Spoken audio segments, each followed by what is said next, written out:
He is 42. Oh, thank God! Don't Can worry I about take a it. bite of that? Yeah. There, now we're live. Okay, now we're live and the Hello. sound's on. Hi. Okay. Woo! Hello everyone. We're just doing some quick math. But welcome to tonight's episode of Oodvin. Episode 35. Yeah. Wow. So let's start off tonight, as always, with some introductions. So hello everyone. My name is Maxwell Williams. I am the DM for this session, and I play a whole bunch of crazy, cool, interesting characters, including a particularly powerful and cunning witch by the name of Amphira, who may be someone's mother in the party, you know? Never good when she's I mentioned. wonder who it is. I wonder who shares the last name in this Oh, boy. party. Oh yeah, Amphira Cask. No. Oh. Oh. Okay, Oh. yeah. Lily. Ah. yeah. Oh yeah, totally Yeah, different. me. Hi everybody, my name is Sam Rinaldi, and I play Winnie Winslow, the Twilight Cleric, who just had a really messed up dream last session, so yay, more trauma! Ahoy! I'm Connor McGinley. I play Lily Pembroke. Let's see. I think... I don't know if she wants to, but she might start a civil war in the party. Something to Oh, look in the forward party. to. I didn't hear that last Just bit. in general. In general. Fine. Hello. Oh, are you... You. Okay. I thought you were still going. Hello. I'm Dane Brancato. I play Zephyr Windstrider, the College of Swords bard of the group. A little fun fact about Zephyr is if he were to have seen Dragon Ball Z, his favorite character in the entirety of the show would either be Gotenks or Great Saiyaman. That tracks. Hi, my name is Julie Risto, and I play Octavia Lagazur, the swashbuckling rogue. I don't really have any... I mean, Octavia, she had a weird dream last week. Something about the Kraken? I don't know. We'll figure it out. Not important. Hello. My name is Aaron Borden. I play the character of Februm Cask, the son of the aforementioned Amphira, who in the last session got beat up pretty quickly, but finished the battle just as quickly with the assistance of Octavia. And I'm Drew Borden. I play Aldrich Bernask.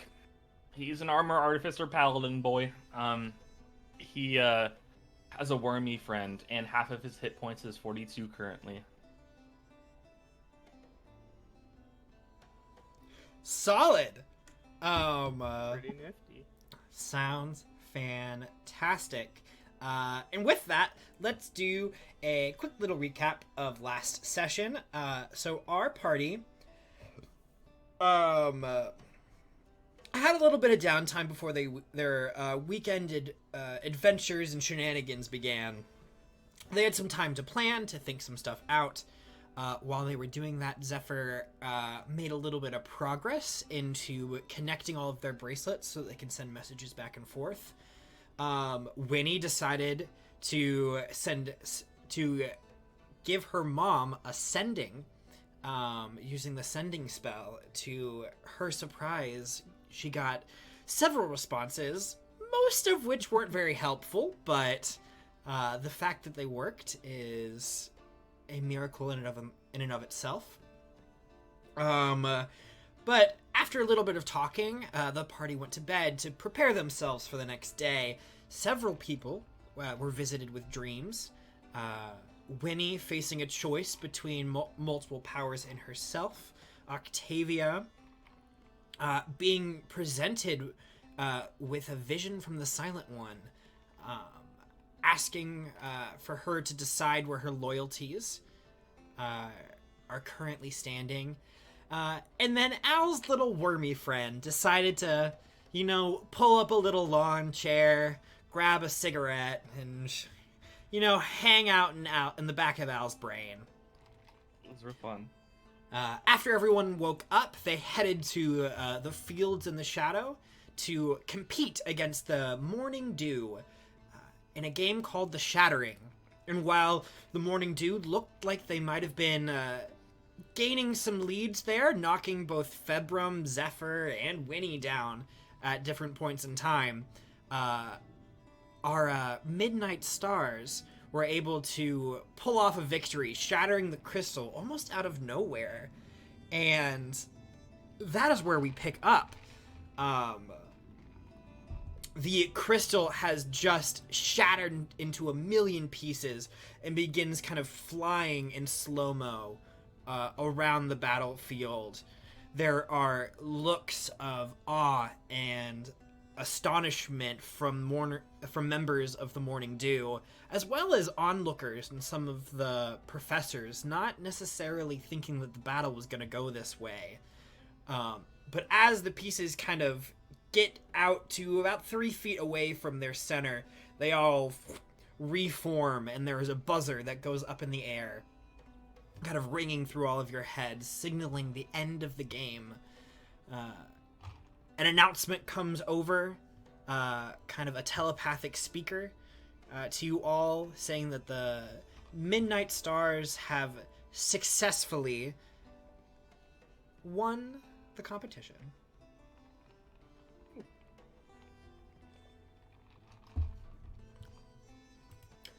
There are small pleasantries exchanged between several different professors. And eventually you are approached by Professor Tessa, kind of in her long white robes, kind of shimmering with a silver opalescent quality to them. She walks up to you with a kind of a small bag in hand. She's like, well, you've done splendidly. Great display of talents and holding to the objective. Well done, well done. I wish I could say the same about my own students. And there is this, like, not devilish, but there's definitely a glare behind those tiefling eyes as she looks over in disappointment towards her, I'm not her mad, own I'm students. not disappointed. Oof. Mm-hmm. And she reaches into the bag and starts pulling out your reward. Which the party has been informed of this already, but for you, the audience, they were rewarded roughly 600 gold pieces a peach. A piece? I love peaches! A peach! It's a lot of peaches. It's a 600 gold piece peach. Like, Ooh. I know. Must be James's. As well as, and this hasn't been decided who is getting it yet, but a cloak of protection, a wind fan, and a special little item called a Wand of Wonder, which has been described as being one of those noise sticks that as you turn it, it makes Wait, that's canon? Oh yeah, that is definitely like. Oh wait. Which one are we talking about? Like wind? Wait, are we talking like the? Oh, No, it's even better. I thought we were talking about boom whackers. So every I time wanted a rain stick. that's how you cast from it. You have to flip it over and it goes. Yeah, it's not like a tasteful one, like beads that roll in it. No, I wanted the rain stick. You can ask someone to modify it. Yeah. I'm sure for the right price, someone can modify the sound. Please. It's gonna take me off. But it's handheld, right? It's not like huge. No, it is probably just over a foot-ish in length. Okay. It's probably a little bit less than an inch in diameter. not necessarily a wand in and of itself, just more kind of like a big old stick that's got kind of crazy colors, and it's got a whole bunch of different like textures and beads that wrap around it. Neat. Mm-hmm. Uh, Well, if you would exit the field, we do have more competitions to get Yes, to. yes. You're more than welcome to stay and watch. Day. yes, of course. Thank you, Professor Tessa. You are very welcome, whatever your name is. Octavia. You'll remember. She's already turned to leave. I'll remember. So it's just everyone from at school, isn't it? Oh yes. Kind of get that vibe Lovely. from them all as they're walking. Does she have any vulnerabilities? Professor Tessa? What? Yeah. Hello? Do you want her whole, like, thing? Yeah. I'm just like discerning. What? What? Just in It's case. just good to know. A little information never hurt. Give me a D100 roll first. Okay. I need to see if you get lucky. 100, let's go. the 99. Okay. Oh, it was so close. Okay. No. bad, Bart. I'd say that's pretty lucky. That's Um, pretty. As you are attempting to kind of tap into this insight, there is a moment where you feel like your brain is going to explode. There is this pushback, where something is trying to block your senses. But you get lucky, and break through, and no,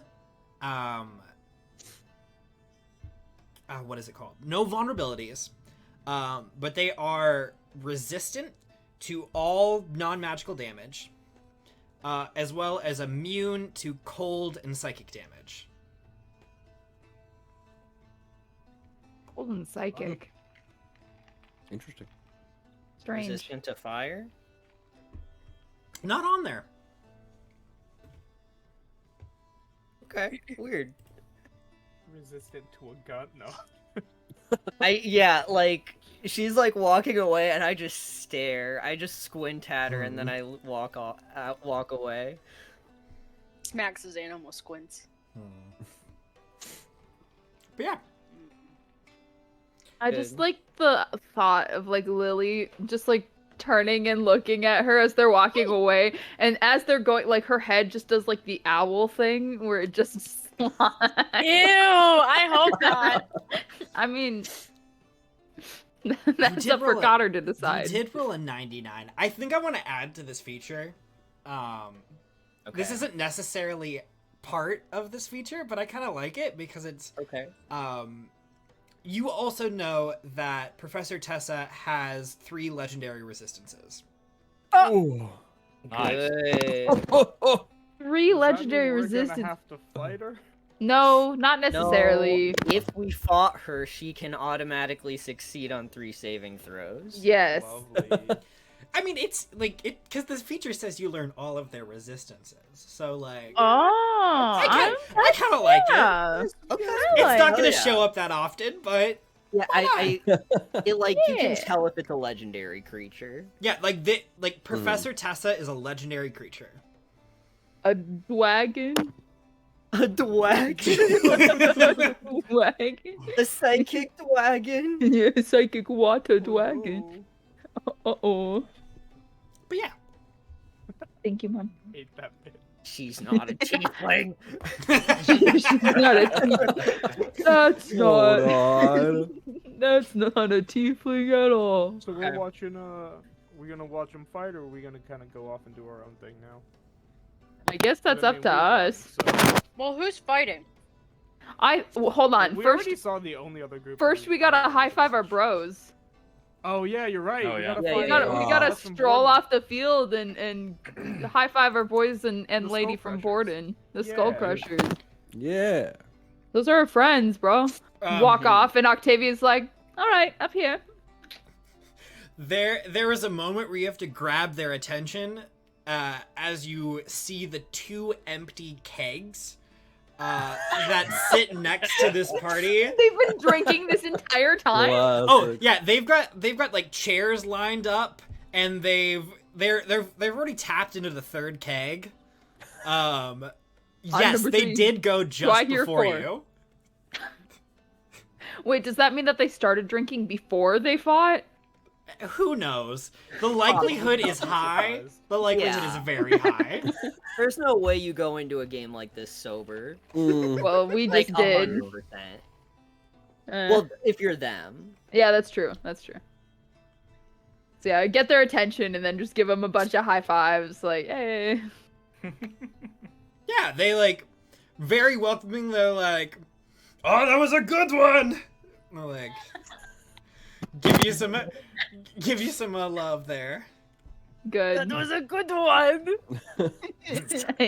I need that confirmation. With the stabbing and the shooting. Ah, that was great. What can I say? Wow. I'm good at I'm good at a lot of things, but 2 of my best traits are stabbing and stealing. So. Well, he said shooting and the shooting. No, don't worry about it. Don't worry about it. What's Morning Don't doing right now?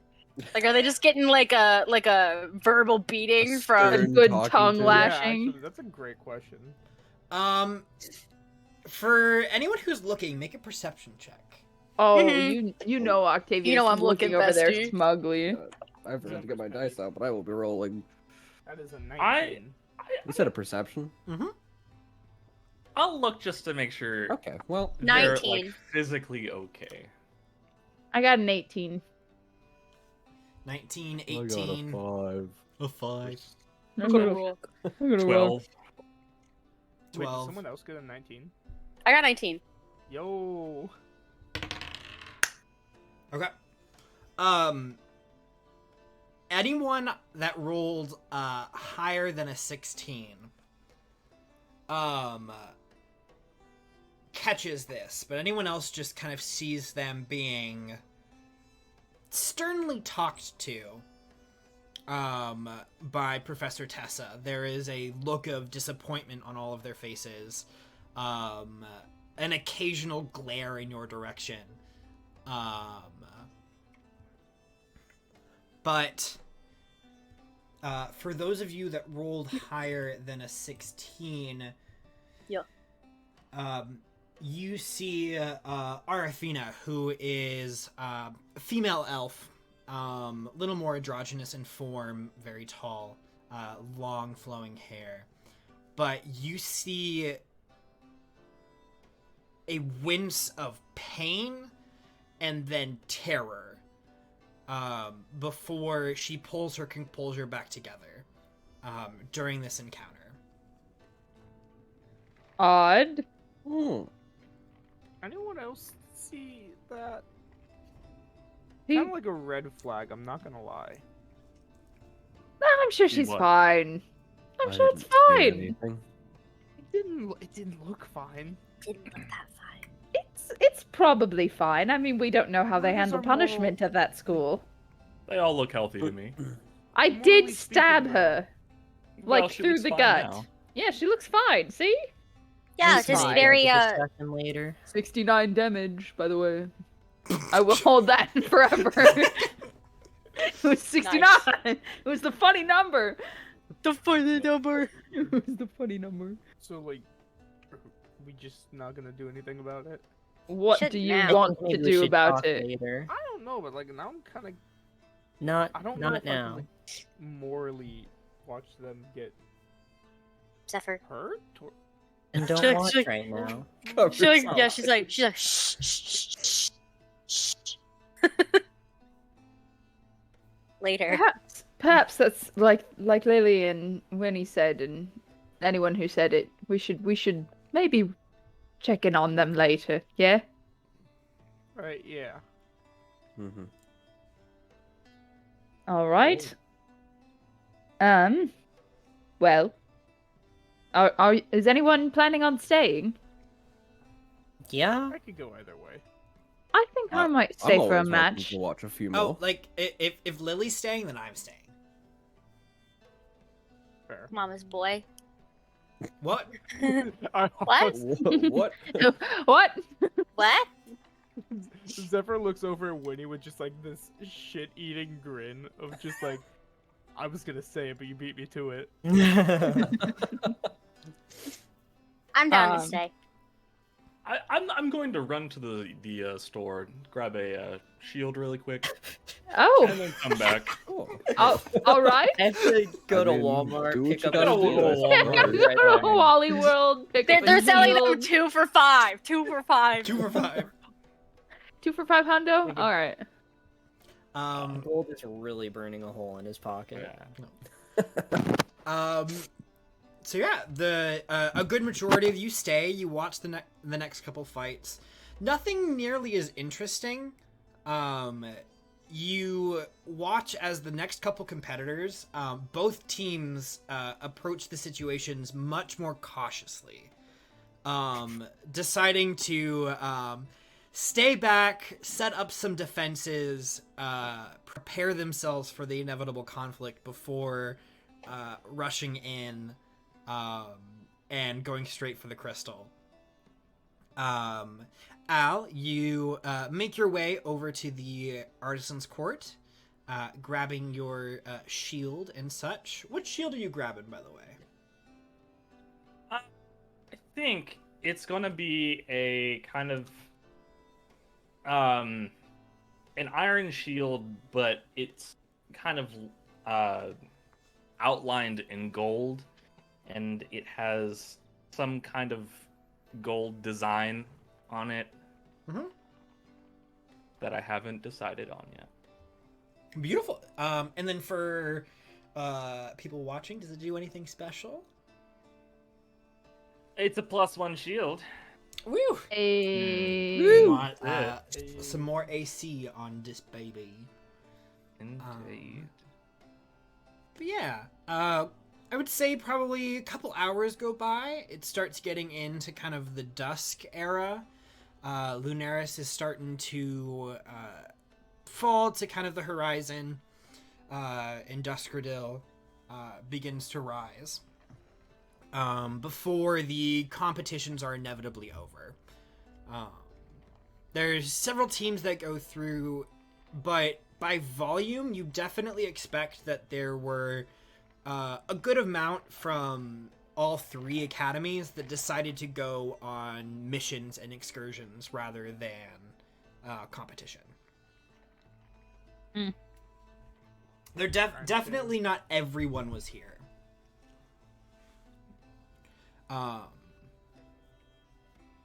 But yeah, the evening quickly approaches. Is there anything that anyone wanted to do this Saturday evening? That's a good question.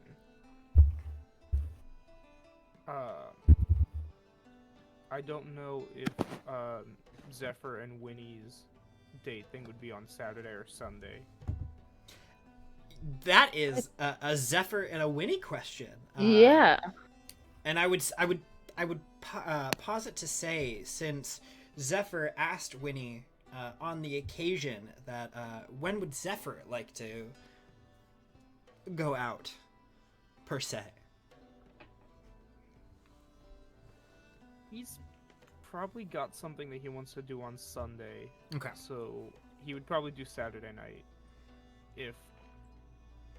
And he would say yes.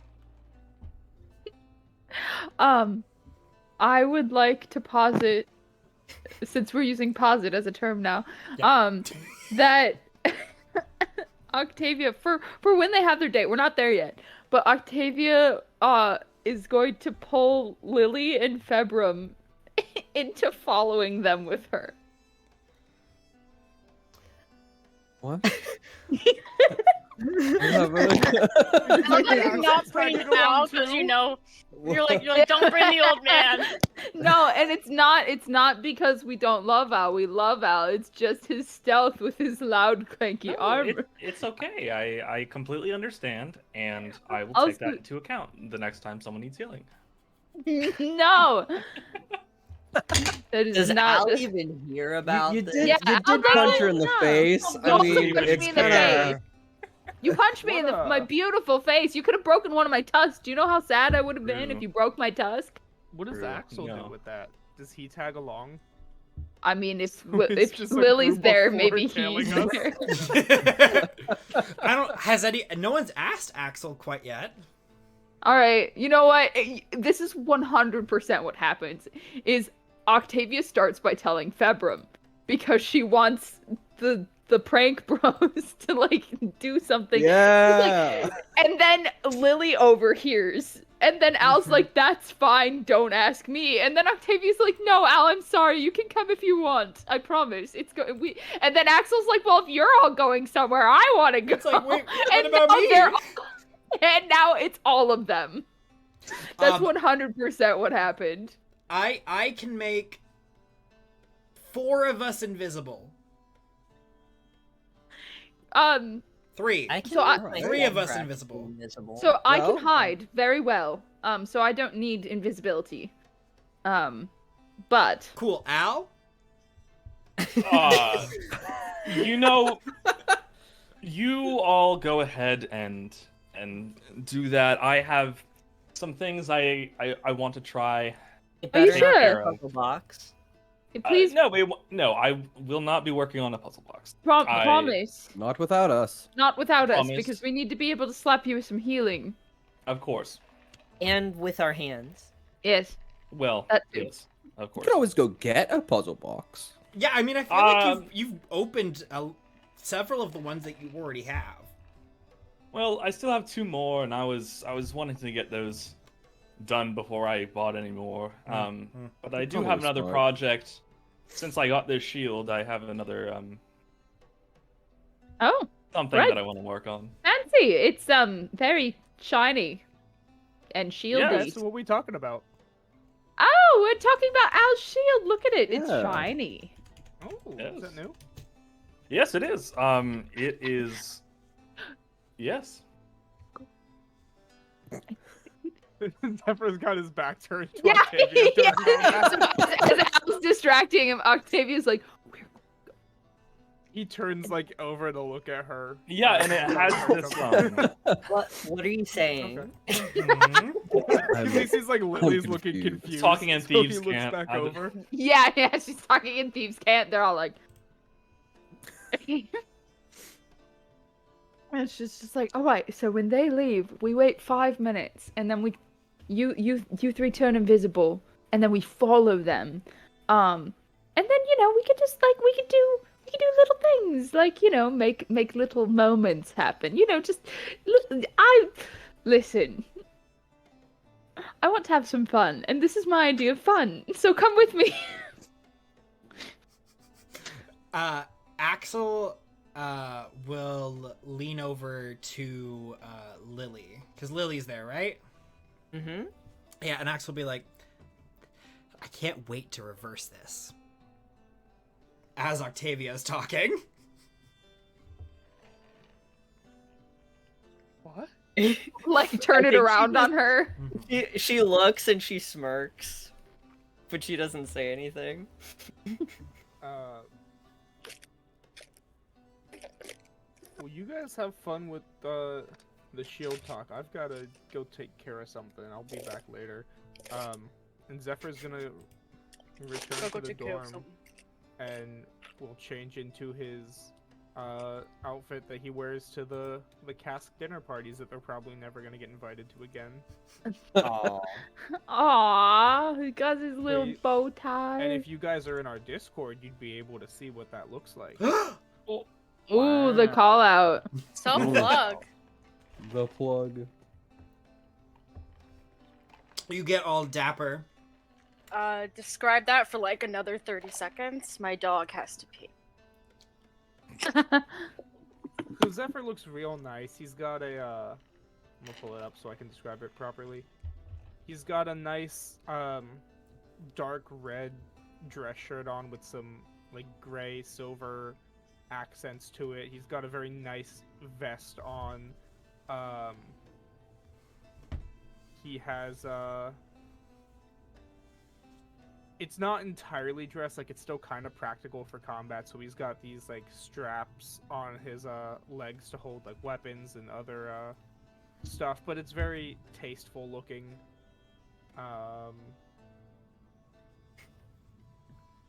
And he looks super dapper. Like, he looks so sophisticated in this outfit. He looks all set and ready to go. If you looked at him, you would not think he is the Zephyr that has been in this podcast for the last 34 episodes. Well, damn. Wow, He that's cleans up some high nice. Upgrades, Dang. people. Upgrades. upgrades for realsies. Came Wow, that back. was perfect timing. Really? Yeah. I was just saying stuff to keep it to keep it going, but Oh.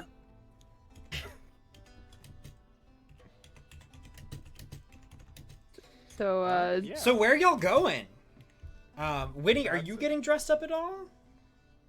You I- kind of like look across the room and you see Zephyr fixing his like. You have a bow tie?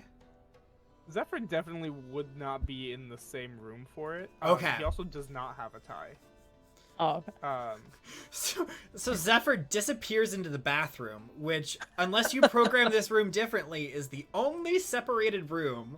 No, he would have. He would have had like. He would have gotten like the bare minimum on, like the undershirt and the pants, and then he would have taken everything and gone up to his little spot on the roof that he goes to. Mm-hmm. Hmm. Can you make a D100 roll for me? Yeah, I Oh, can do boy. that. no one notices you streaking through the hallway. No, he's not streaking. He's got the pants on. He's got the undershirt on. He's just carrying like the dress He's shirt. just like and putting the straps on the and straps. That no one Uh, stops you for your moderate state of undress.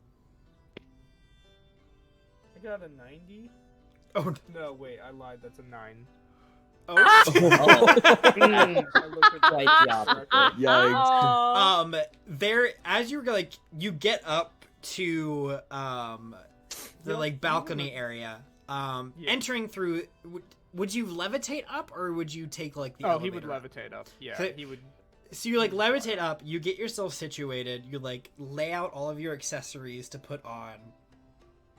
And there is this moment where you like look over your shoulder and you just make eye contact with another student who's like quizzically looking at you through the like big just glass panes that completely go through like the wall that connects this balcony to the building is just like large glass panels.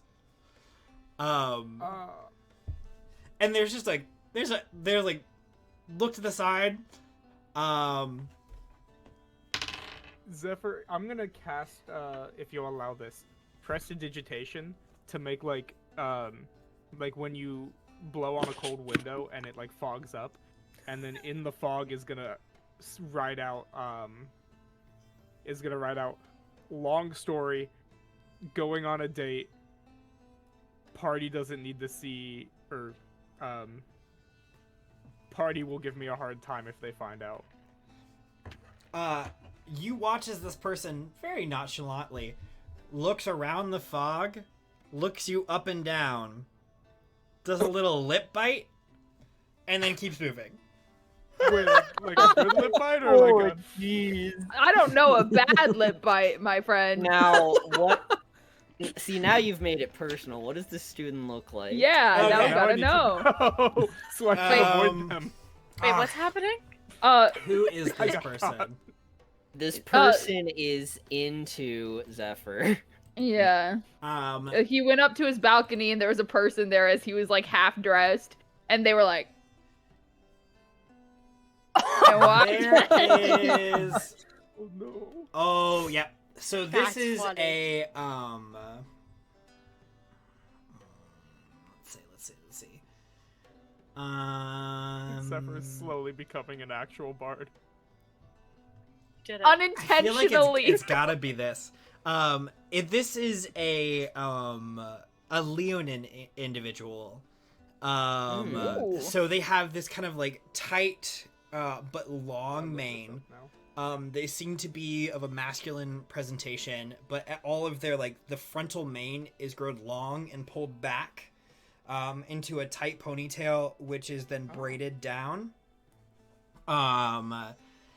They are dressed in like very minimal wear, just their armor and a cloth around their lower regions, almost like a skirt. Good. Like, if we're gonna talk about like stereotypically attractive, whoop, it's gonna be a yes from me. I looked up on Google because I didn't know what this race was, Leonin D&D, and the first thing that pops up is just a picture of Master Tigress from Kung Fu Panda. That's it. It's just Tigress from Kung Fu Panda. Yeah, but with like a mane. Yeah, Yes. Yeah. it's got the full like male mane. Yeah. Nice. Zephyr looks a little like confused because he is oblivious to anything like that, and he just kind of starts ascending a little bit out of the plane of view of the pain, without breaking eye contact, but just like a look of like, don't tell anyone. And he just goes up. Yes, the figure moves on. You get dressed. There's not a whole lot of people up here at this point in the day. Winnie, are you changing into anything? Have you even been informed that this is happening this evening? He would have said something. Okay. Did you say it was fancy? Did you say just where said you it were was a going? date. Zephyr has no clue what he's doing. Aw. Baby. Sorry. That's right, Teddy. Aw. What a sweetheart. Oh, sheepy papa. Okay, sorry, Dane. You said did you tell her where you were going and if it was fancy or not? I don't think Zephyr knows where we're going. Well, like where to meet you. I mean, like, does she know you're on the balcony? It would have just been like out front of the like building, like on the ground floor.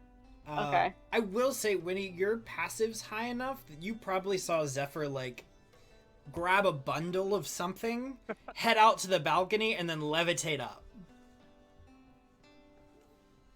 He probably dropped the shoe, so we had to come back down for it. It's just one of the shoes, like one of the fancy shoes drops down. You're like, oh, my bad.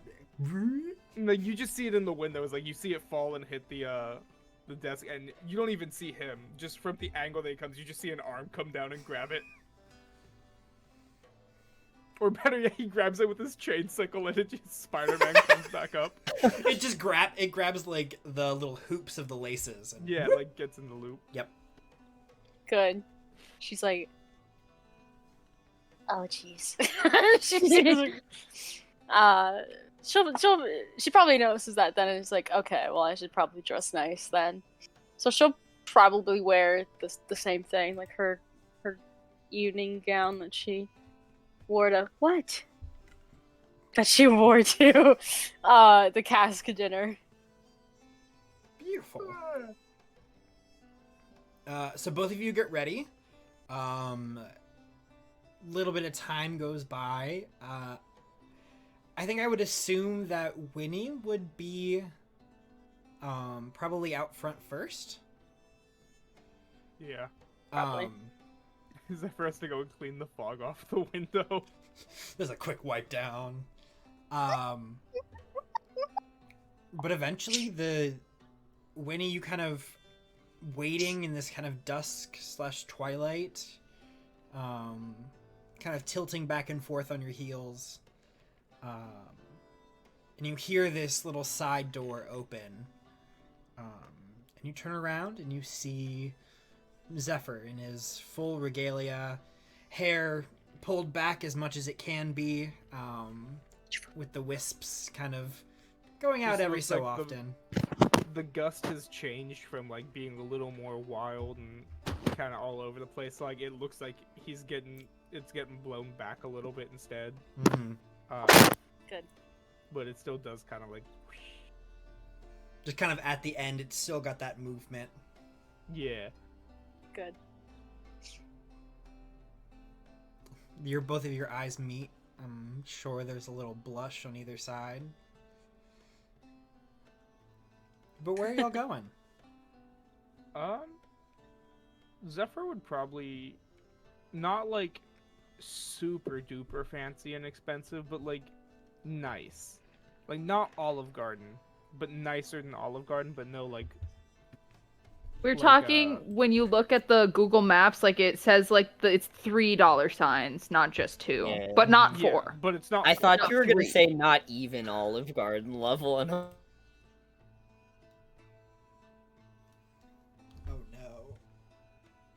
no. Yeah, be like a exactly. Family. and Not that's there awkward. yet.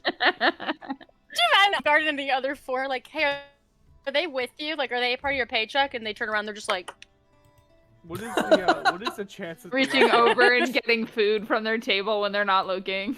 Like yeah, taking like their this, bread. and then it's like they just see a hand breadstick.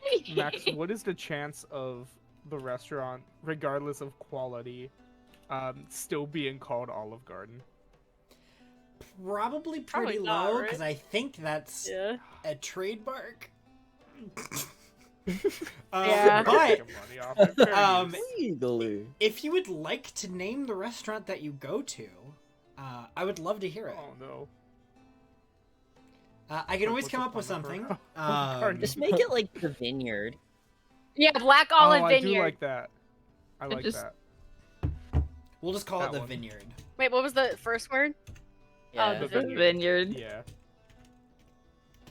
Yeah. So it is on. You take Winnie to Hey, a little Black spot. Olive. Or, Ooh, my, no. my Wi-Fi's being bad, y'all. Anyway. Uh-oh. I do But that. Did we lose the stream? I don't think so. I've gotten a notification that I've lost it yet. So I think we're still No, good. we're back. We're good. But Zephyr, you take Winnie to the west side of the Artisans District, almost all the way out towards the Everbright.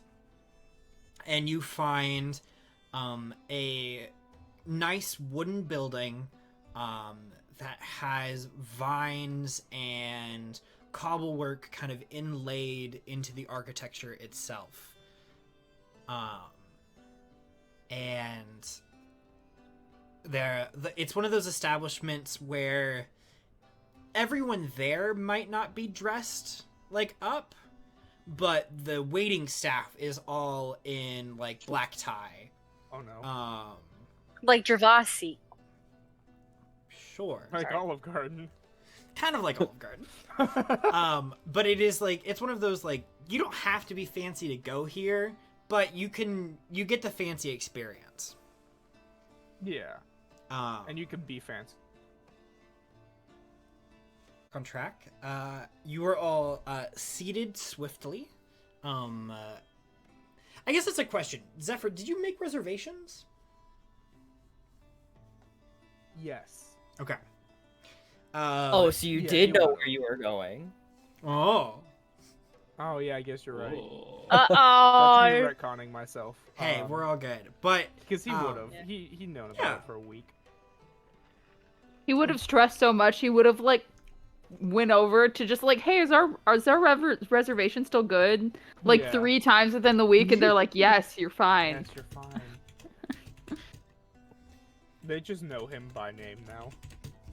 because you've already been in like 4 times this week, so they're like, Zephyr Windstrider, it's we have your table ready right over here. Wow, you come eat here a lot, or No. what? Wine and No, I wine and appetizers have already been provided. Please enjoy your meal. We will be by to take your entree orders shortly. Thank you. No, I do not eat her alive.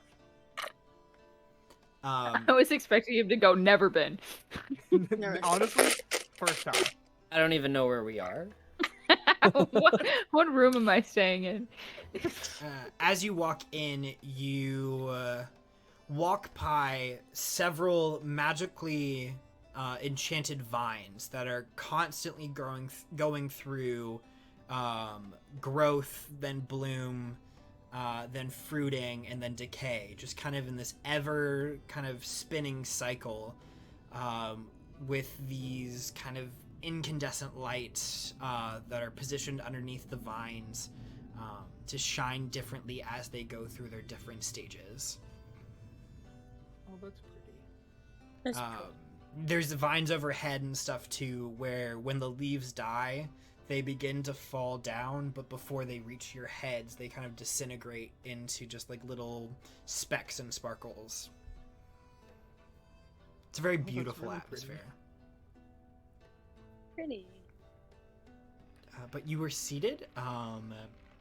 There is a bottle of wine already at the table, as well as some bread and just some like little like the munchies. That it's bread and that like oil that they put like in like the real fancy the olive places. oil. It's oil, Oh. balsamic vinegar, and freshly cracked black pepper Ooh. with Stop. with a soft crust So good. sourdough. Oh, I just Oh, yeah. ate, but I'm so hungry. Oh yeah. My dad makes that every time I'm over. It's so good. Oh, so yummy. So Winnie just starts diving into the food. No, Zephyr also Probably. goes straight for the bread. Yeah, she probably like took some good old bite of sourdough. It's like, She's like, this is so good.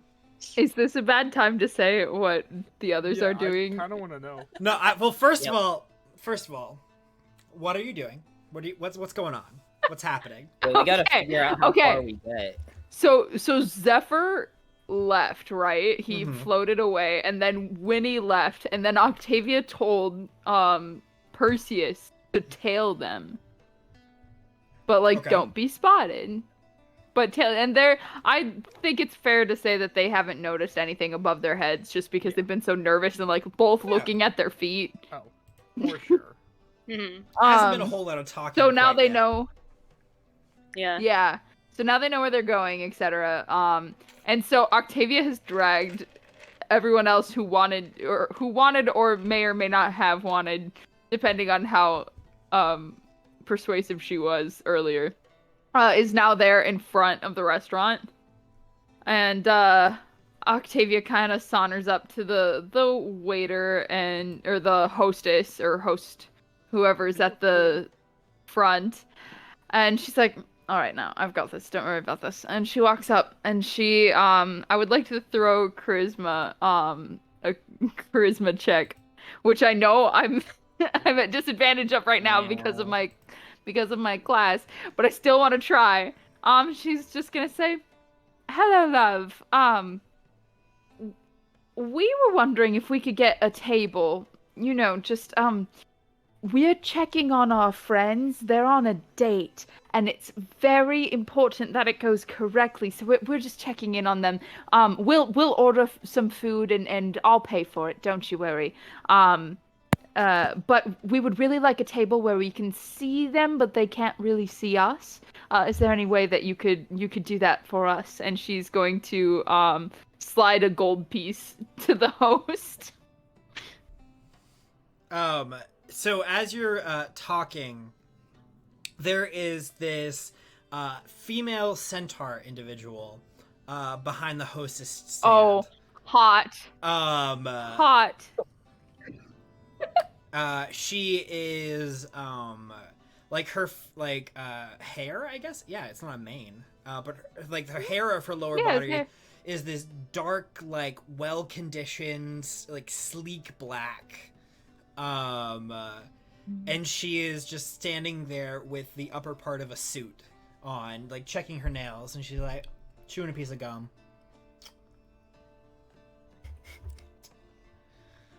You're gonna have to do better. Oh, love, I think we can come to an agreement. And she's going to do that thing with her fingers where she picks up the gold piece and then has 4 in her fingers. Or yeah, she's got 4. She's got 1 with her thumb and then 4 in her fingers. So it's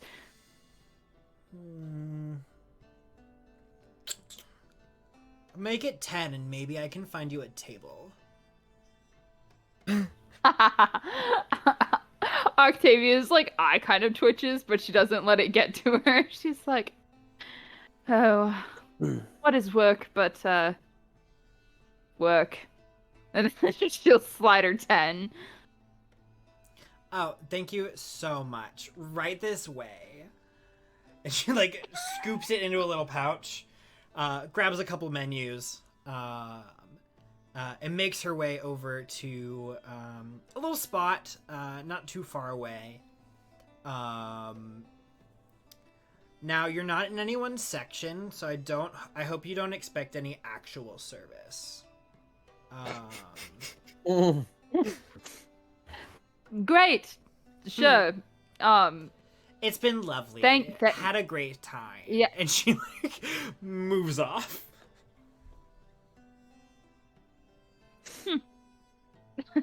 Octavia's like, this is fun. I do need everyone to make a stealth check. Yeah. This is gonna be real great. Now wait, the idea did you still tell us to be invisible? No, this is the first part. Nobody's invisible. We're all just boy. here. You I told us think- to be invisible. I think Axel would have made people. Okay, so Axel is gonna burn in invisibility for the trip Oh, okay. there, so no one really has to make checks for that. Okay. Because I think everyone's passive with invisibility and stuff should be high enough to be fine. But now that we're inside the same building with everyone else, I do need everyone to make a stealth check. That's a 20. I got a 23. Oh, good. Thank God. That's 22. Nice. oh, Axel? It's a 1. It's not Yeah? a 1, but it's not great. But it's not a 3. Axel rolls a 12. Okay. Can I offer some flavor text? I really Sure. So they're all It's a group roll. like stealthing. You know, they followed, and Octavia kind of made sure that everyone was on the other side of the centaur woman as they walked, but Axel got distracted looking at the fancy like lights Oh, at yeah. the thing. So by the time they already started moving, he was left behind. And so I'd like to Just say out. that Zephyr's got his back to where the party's being seated, but Winnie has full view. Oh yeah, Not full view, but Winnie fully sees Axel. Axel, like when he like looks over and like you see Axel just in amazement. He's like, "Whoa!" And then there's just like a hand that grips the front of his shirt and whoop pulls him out of view. Axel got kidnapped. We gotta go.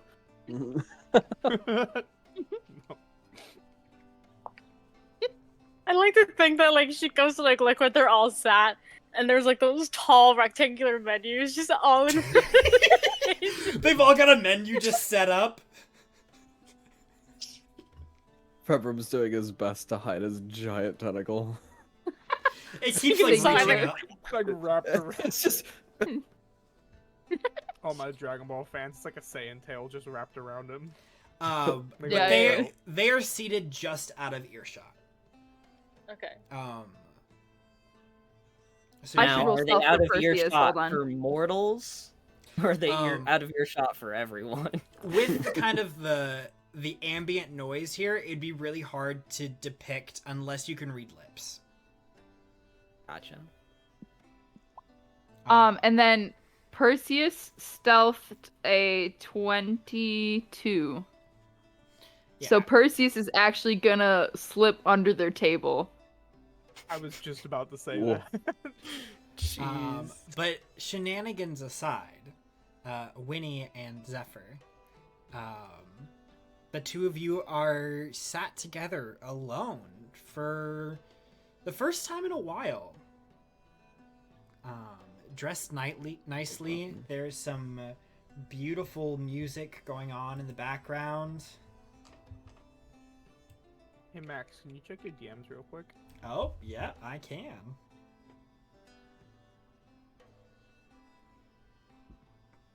God, this feels like Oh God. this feels like Kit's little plan all over again. I'm fairly confident you can afford it, but I don't know what the price would be.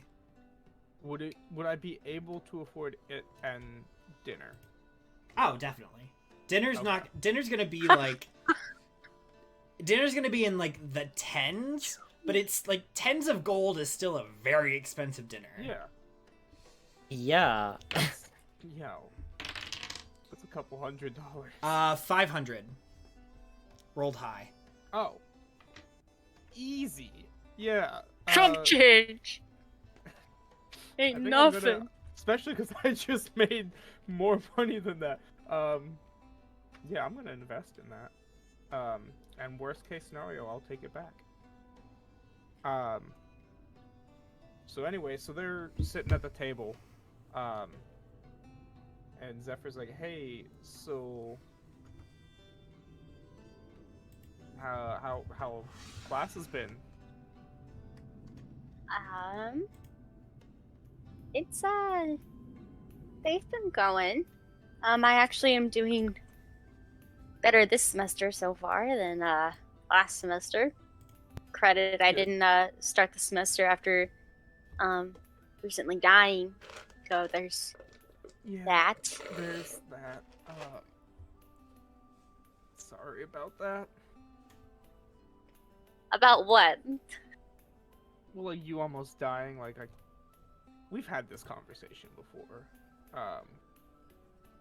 Like I could have caught you and I wasn't able to.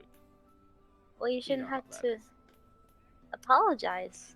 If we've had the convo already, I probably already told you that it's not your fault. You know? Yeah. I mean, I'm not over what happened per se, but I've come to terms with it more, I think. Hey Max. This is gonna be very important. To something that I planned for Zephyr. Would we have had time to take a short rest? Oh, for sure. Between. Okay, good. So I'm gonna heal a little bit because I'm sitting at 4 HP and I'm fully prepared to take some psychic damage. Oh by the yeah, end of the night. definitely heal yourself, my guy. Mhm. Oh, please. Just imagine in the middle of the day he takes psychic damage and just passes out. I like to think that like they're at the date and she's like, "You feeling okay?" And he's like, "Never better." He's like, and he like coughs up blood. And she's like, okay. This wasn't immediately. You probably would have gotten a long rest, don't you think? Well, it's the same day. Would it be an 8-hour? Wouldn't have been a Something. long rest unless you dedicated Mm. time to that. But I would say like easily like sitting and watching the other matches is a short rest. Okay, Alright. cool.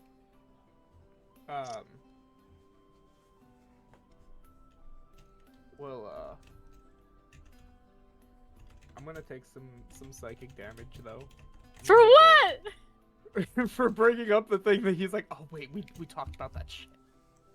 Don't take psychic damage. That's roleplay. Don't you dare. I was gonna say, Don't when commit did you yourself. get a gaze cast on you? He's just kicking himself mentally. Damn it. It's like, You can always kick yourself, but no damage. He's so stressed. But he goes, well, all right, I'm gonna level with you, Winnie. I have no idea what to do on a date. I This mean- would be my first one. I haven't really been on one either. Unless you count like my brother's friend coming over when we were kids and giving me a flower and saying, "You're pretty." But that's not really anything. So, Well, I mean, if it's any consolation, he wasn't wrong. Oh, and Zephyr like fumbles around. And for the sake of like, Max, tell me if I'm allowed to do this, but can I have hid the thing in my ring for the sake of like not carrying it with me? Sure, why not? Okay. Don't My make ring it a is just habit, bag of but... holding. Mm-hmm. Huh? I said don't make it a habit, but sure. No, yeah, just for like the roleplay aesthetic of it. Aesthetic. So Zephyr goes, so I've been thinking about like last week and everything that happened, and it's been pretty rough, right? That's So, a way to put it. yeah. But I got something that I think you might like. And he's gonna like look like he's reaching down to his side to grab something, and he's gonna flick his finger, and out of his ring is gonna come a new broom for Winnie. What? Okay, is there any like specific sort of, I don't know if this is on the spot or not, but I'm curious. Is there like any sort of like, is it like designed in a way, or does it just look like a normal house broom, or like is there like a shard of my old broom on it or something? Yes.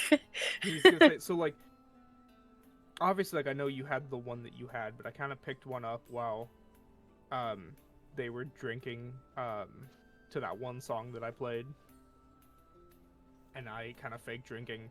I kind of picked up a shard from it, and it's hard to have like implemented wood into wood, but they somehow did it. So kind of towards the base of the broom, there's a little bit of the old broom there. Aww. She just kind of like, stares at it for a moment. So at first it's like, oh god, like did she take that well? Because there's not really much of a reaction. She's just kind of looking at it, and she's like, oh, she takes it, and she's like, When did you do this? and she like kind of like looks at the old pieces in the wood and stuff. So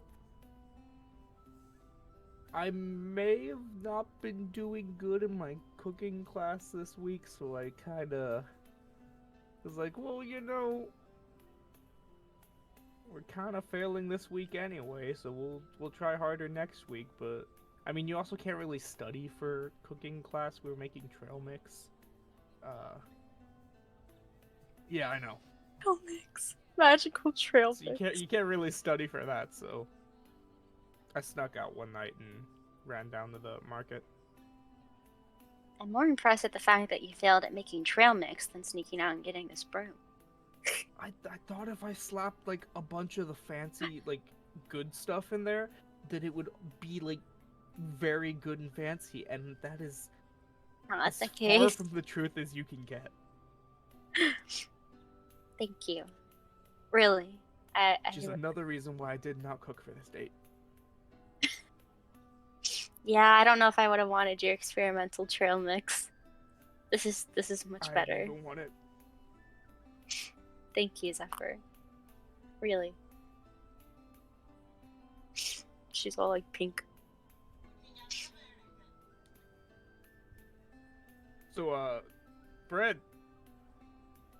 So good. Good, It's- yeah.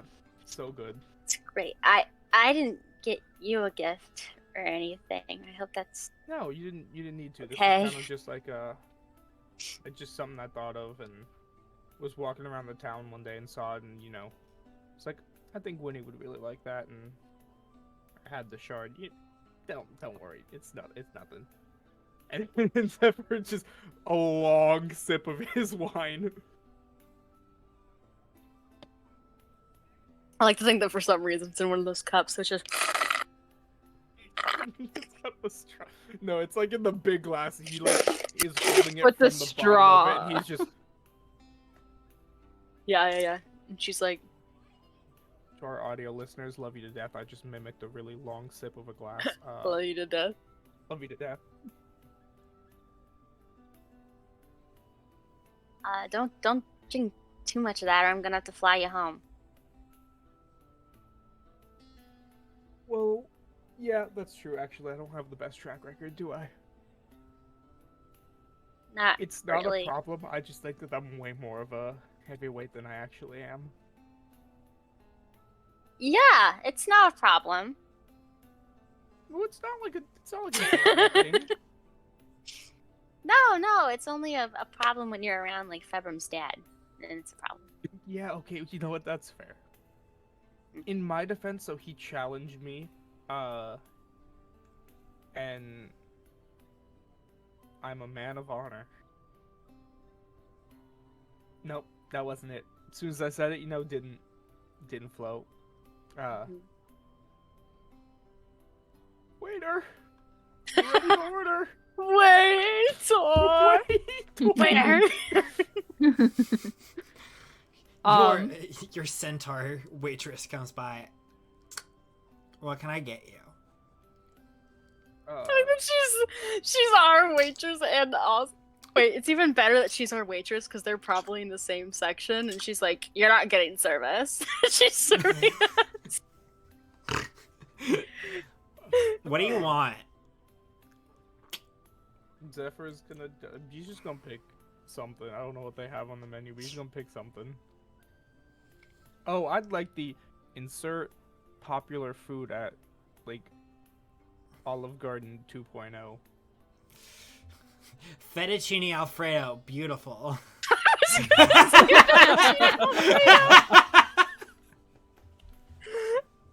And what do you want?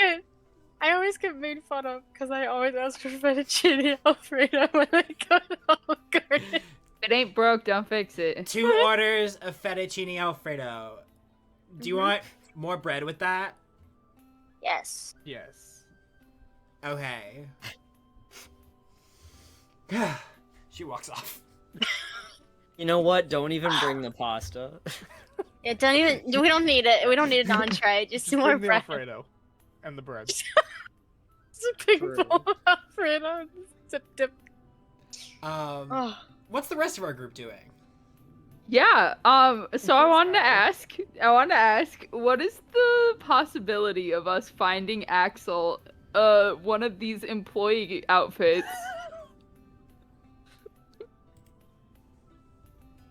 More money to the For what reason? Or is for I would like for Axel to serve them bread, just to be like, hey, he's here. But then I want him to go, like, and tell the other waiters, like, it's that lady's birthday. Okay. Axel's. So we should roleplay this. Axel, Yeah. I like to think it's just a fake want me- mustache. You want me to do what? What are you talking about? Like So, a $2. you know, it's very fun when all of the waiters go out of their way to, like, go up to the table and be like, oh yeah, it's your birthday. So I would like you Is it? like, yes, Okay. it's hilarious. And Gotcha. but then they get a free dessert, and so it's kind of like, it's like, Oh, yes, yeah. it's a little it's a little Mhm. humiliating, but then it's also kind of sweet. And so just so you, then she, like, kind of looks between Februm, Winnie, and Axel, and she's like, I'm doing this for Winnie, not for Zephyr. Sure. It's all for Winnie. Sure, right, yes. I'm giving Yeah. Winnie a free dessert, and I'm giving Zephyr the humiliation. It's Yes. perfect. Yes. So I want you to you know what? You don't even have to get. I was just thinking it might be kind of funny if you serve them bread and then, you know, don't even worry about it. If you could just, like, go tell the waiters that it's one of the, like, there's a birthday being happen. I got Yeah. it. Don't worry. Yeah. I got Good. this. Good. She's like, go, my child. Yep. Always like, it's my child. Axel Our steps child. up from the table, Communist. goes, talks to people, comes back. He's like, Does he have Don't to make worry, a I've stealth got roll so that we don't see him leaving the table? I'll say, he- do I he- see him? he did. It was a 20. Okay. Nice. Oh, Nice. okay. He's got 17 it. plus 3. Nice. All right. Octavia's like, yeah, and I can tell you that it's mostly very awkward banter. Perseus thinks that Zephyr needs to stop, you know, being so careful with what he says, but that's neither here nor there.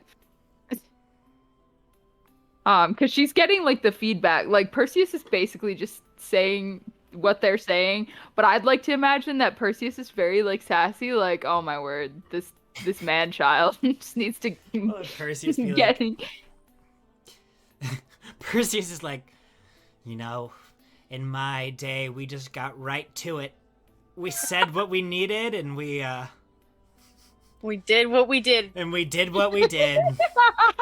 We said what we needed, and we did what we wanted. And Octavia in her mind, she's just like, okay, Perseus, I love you, darling, but the color commentary is not entirely necessary. But yeah.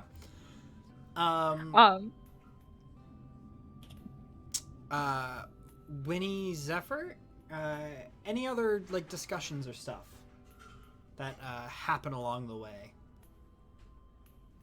I can't think of anything. Unless Winnie can. I'm sure they're still talking, but nothing we need to roleplay. Yeah, I think there's, like, it's a good, like, consistent conversation, day-to-day life, what you're doing, nothing too in-depth, especially for a first date. We could occasionally make a callback and be like, oh, we talked about that at the vineyard. I would say probably a good, like, 45 minutes goes by. Your food is delivered to you. It is, should make a roll for it. It is delicious. Not like perfect ratio. Not like a stunning meal, but, like, it's like a good, like, yeah. I think that's the best way to describe it. You have just enough sauce at the end of your pasta to, just, like, scoop it up with, like, 3 pieces of bread. And then you have, like, you have a completely clean plate. That's good. If you're not scooping up the sauce with the bread, you're doing it wrong. But about 45 minutes goes by, and then there's a happy birthday to you, as you see, like, a small... It's not even the restaurant ones, it's slow and... Oh no, it could be like... Birthday. Well, do the restaurant though, like, happy birthday, a happy birthday to you. It is a vineyard, and we are a happy birthday, yeah, or something like that. Max, how long have we been at the school? It is a vineyard, and we are a happy birthday, yeah. Oh god, that's gonna come back to haunt me. That's gonna get clipped. I'm singing that for my birthday. Someone put it in the quotes chat. Oh no. What time are we at? You've been at the school for, I want to say 4 months. Okay. I think you've had like 4 months. Like, obviously the years, like the calendar system is probably different, but rough estimate of, like, our calendar. You're getting into, like, winter. Okay. So it's not my birthday. And I'm pretty sure it's not yours. No, it's not my There's, birthday. like, no one else here. Whose birthday is it? Don't tell them. We get a dessert. Don't say anything. Wait, for real? They do that here? I think. I mean, it's a They restaurant. Coming to us?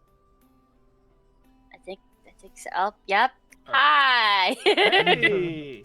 It is my birthday. Wow. Thank you. Zephyr starts clapping along to the music. They drop off, how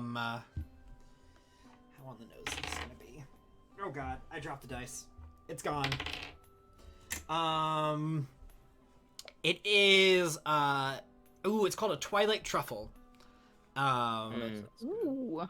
And it is a almost black chocolate mousse, on the bottom with, white chocolate truffles, that have been chopped up and scattered over top. And it almost, and there's probably like a little like blue glitter powder over top of it, so it kind of looks like the midnight sky.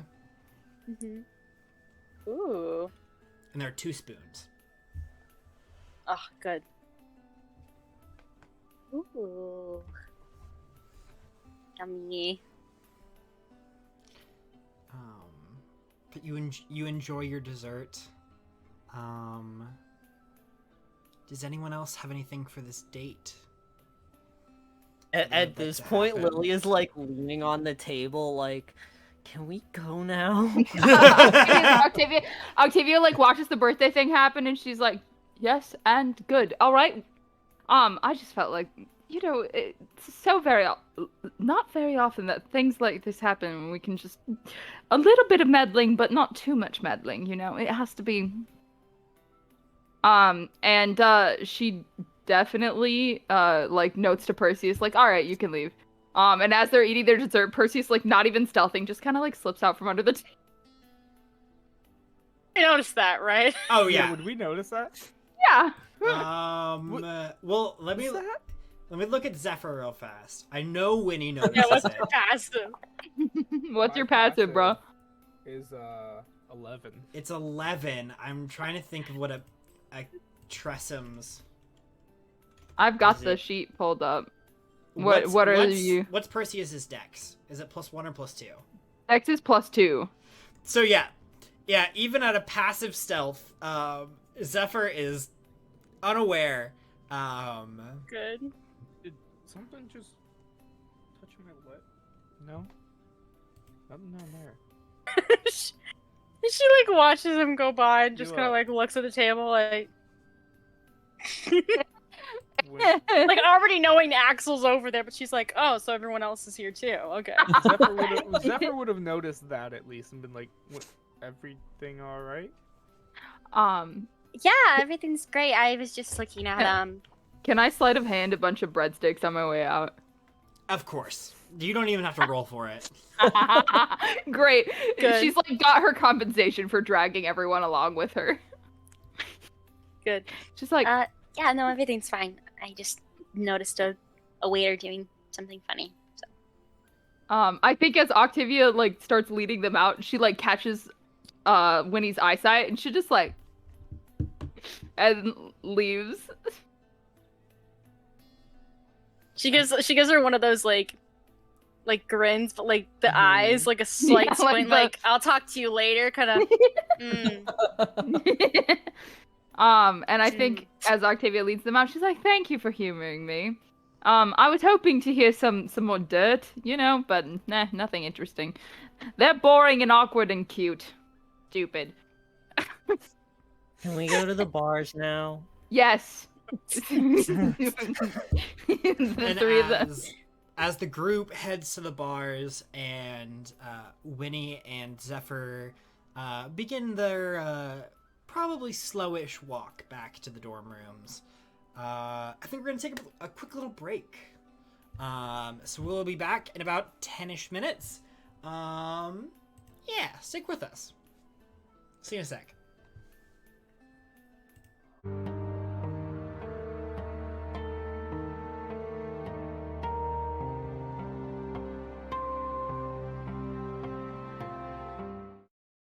Max, wait, you should do that on Okay, April we Fool's Day. are We're back. back and live. Coming out of some date night shenanigans with Winnie and Zephyr finally going on their little date with most of the party tracking behind them, but there was one party member who was not present for the shenanigans. So Al, what were you doing during this period of time? Well, I wanted to go to the store to get some supplies. Okay, what are we grabbing? I just need to go to a jeweler store, and I need a blue tourmaline worth 100 gold pieces. Do you have a jeweler in mind that you would like to go? I don't, but Do I have a jeweler? you know, whatever works. I haven't been to a jeweler since I got my engagement ring. So. Jeweler. What Aw. jeweler do we want to have? Jeweler. Oh. Just could that like my brain went. Let's think. Oh no. I don't want to memify it. Oh, do it. Go Oh. Are you ahead. trying to come up with a name? Well, it was like, so you go into Uncut Gems. Okay. I'm gonna keep it. That's Yeah. fine. Spelled with a G. Which I think is how you're supposed to do it. Yes. Yeah. No, then it's gonna be a Yeah. J. Okay. Oh. Quirky. And there is this little halfling woman, probably early 30s, late 20s. Her name is Gemma. And she is more than happy to help you in finding your gem. So yeah, you can mark off 100 gold pieces and successfully secure that item for yourself. Awesome. And then once I get that, I am going to go back to the dorm. I'm going to crush up. Are you able to crush up gold pieces? If it's for a spell component, then yes. I'm gonna crush 50 gold worth of gold dust. Mhm. And then with that tourmaline, I want to take off the gold trim from whatever icon was on my shield. Mm-hmm. And I would like to try to make a homunculus. Oh, absolutely. Ooh. I mean, enough said. A little monkey. You work on it. You get your little pieces together. But you have all the components that you would need for it. So, as far as I'm concerned, you successfully make a homunculus. Sweet. What do they look like? It comes out to be this it's a golden bird that kind of matches my armor, but it's made out of strands of gold instead of being like a solid thing. Mm-hmm. And you can see the tourmaline floating in its chest. So yeah. Kind of like a songbird construction, like big chest, kind of tail that springs outwards. Yeah. Mm-hmm. Yeah. And it's got kind of an ever-shifting pattern to it. The strings are kind of moving as if they're constantly flowing in the wind. To kind of hold its construction. Beautiful. And that's it. That is it. While we were on break, we talked about at least Lily going and doing some fighting this evening at the Stick and Poker? Stick and poker. Yeah. I hardly know her. Take it. Damn it.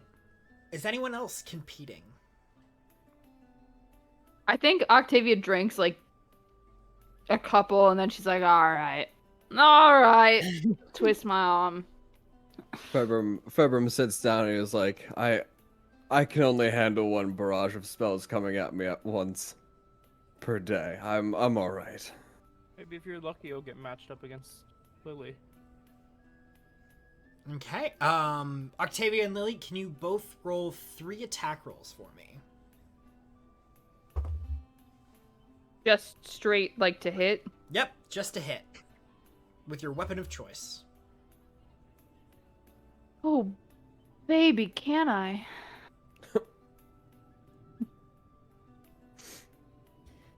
$15, $24, $25. 16, 14, and a dirty 20. Okay. Not directly competing against each other, You both do very well. Octavia, your second match is a little rough. You end up taking a little more damage than you were expecting. But inevitably, you both come out of it on top. Octavia, go ahead and grab 40 gold, and Lily grab 60. Yeehaw. Neato. I made up the money that I spent on that silly centaur lady. Beautiful. But inevitably, everyone makes it back to the dorm rooms, relaxes in for the evening, and unless there's anything that anyone wants to do beforehand, okay, everyone gets a long rest. As you fall asleep to varying degrees of success, but everyone wakes up relatively well rested on this Sunday morning.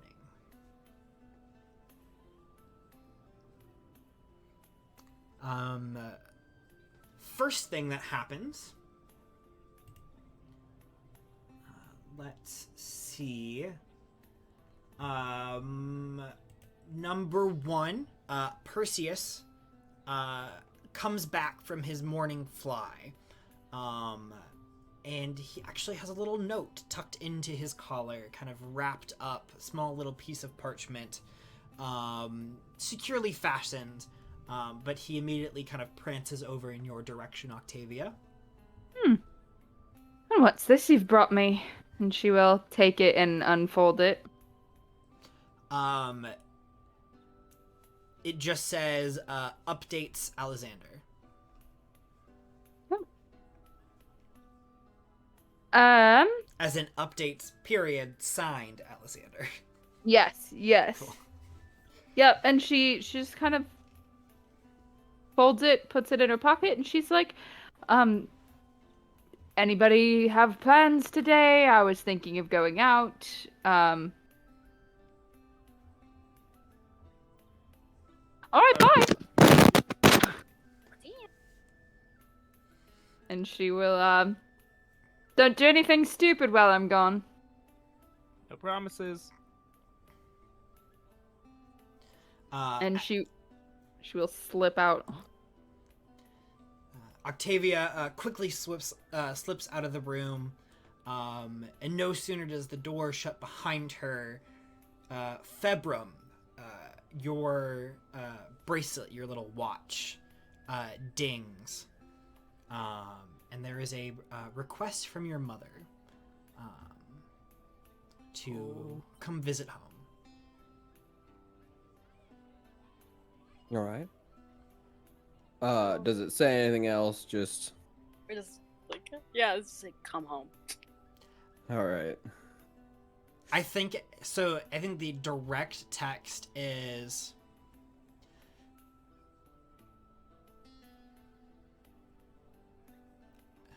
Februm, your presence is requested. Me and your father would like to have a conversation with you. Oh no! Oh no! Kind of looks up at the rest of the party in the room and he's like, not getting too good feelings about this, everybody. So, what do you want us to Plans, write so, on your, sorry. dome? What? What do you want us to write on your tombstone for when your mom kills you? You want... Well, like... hopefully it's not Probably not far behind. that bad. That's true. But you know, just write something nice, I suppose. Like, you know, a few Zephyr words. Pulls out a I got pad you. and just starts writing down the exact words. Something nice, I suppose. Maybe like a quote from me. Not that. Al kind of leans over to Winnie. Winnie, Sorry, what? do you think this is a good time to bring up that thing I asked you all about Februm? I'm so glad I'm not here for this conversation. I snuck out. I'm gone. Wait, what? Februm. I have a question before you go. Preferably a sturdy tombstone. Large if you could bake it. Well, I'll keep that in mind. Right. That wasn't my question though. Oh, all right. Tentacle on or off? And he's kind of like, like twiddling his fingers or like very clearly like running his mind kind of thing, like nervously. How are you feeling? About being yelled at by my mother and the person whose house we nearly broke into, or just in general? There was nothing nearly about it, my friend. Yeah, there. I guess no. He kind of looks over at Lily and Zephyr.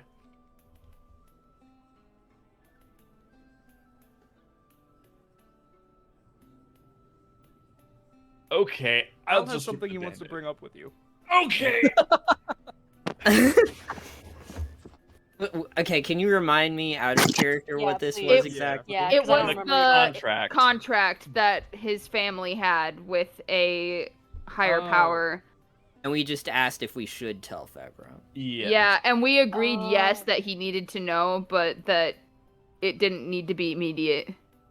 Okay. Oh, okay. So Al looks at Lily, and Lily, ever good at spitting things out, even when they aren't want to be said.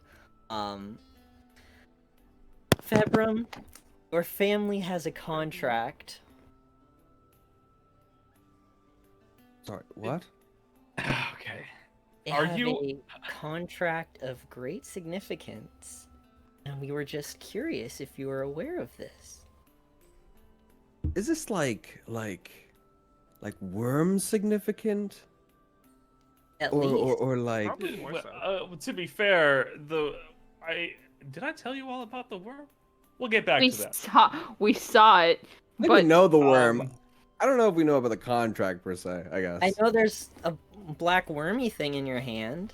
Yes, we'll come I back. wouldn't to that. know if, for example, it talked to you in your sleep. Yeah, that's true.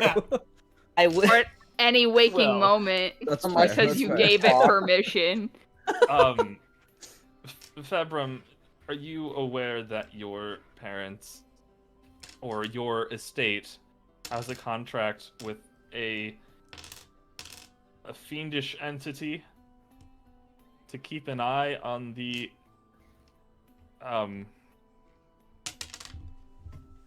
devouring? On the devouring? Yes. Like just no. With what? My parents? It was the head of the household. So yes, your parents. No. I can't say I've heard it mentioned before. Okay. Maybe Well, a good now it time has been. then. Yes. Surprise! That may be a thing to ask about If you live, that is. if you want Does it- to. Does it say anything more specific about like what about the devouring it's watching? No, it's just a contract for this fiend to keep an eye on the devouring and report back. So. All right. Yes. Do you want anybody to come with you?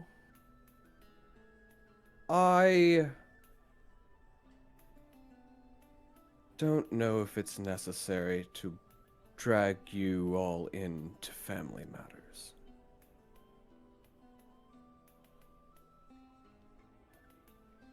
All right. I sense it would be best if I go alone. Won't ever be forgotten. Februm, I think we're already... Februm, I think we're already knee-deep in your family matters.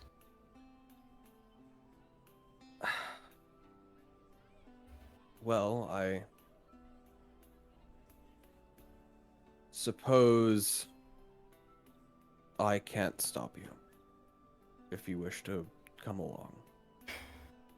My mother, on the other hand, might very well wish to stop you. So, come at your If own she risk, I suppose. If she doesn't want me there, then she can tell me that directly. All right. I'll wait outside if. I understand.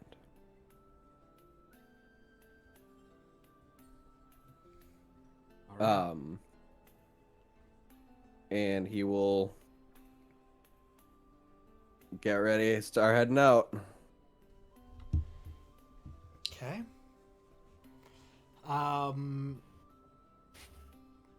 Octavia, we'll do you first. You Oh, okay. make your way. Ooh, Real quick, Max. yes. Before, can I just say what Zephyr is doing? So, Absolutely. it out So there I guess before I forget. who's going with Februm? So we got Al and Lily at least. Okay. Zephyr is going to go knock on his sister's room door, and if she doesn't respond, he is going to wait until she comes back from her mission. Just kind of sitting outside her door. You knock on the door and you don't get a response. So he's just gonna wait. Okay. Winnie, what are you doing?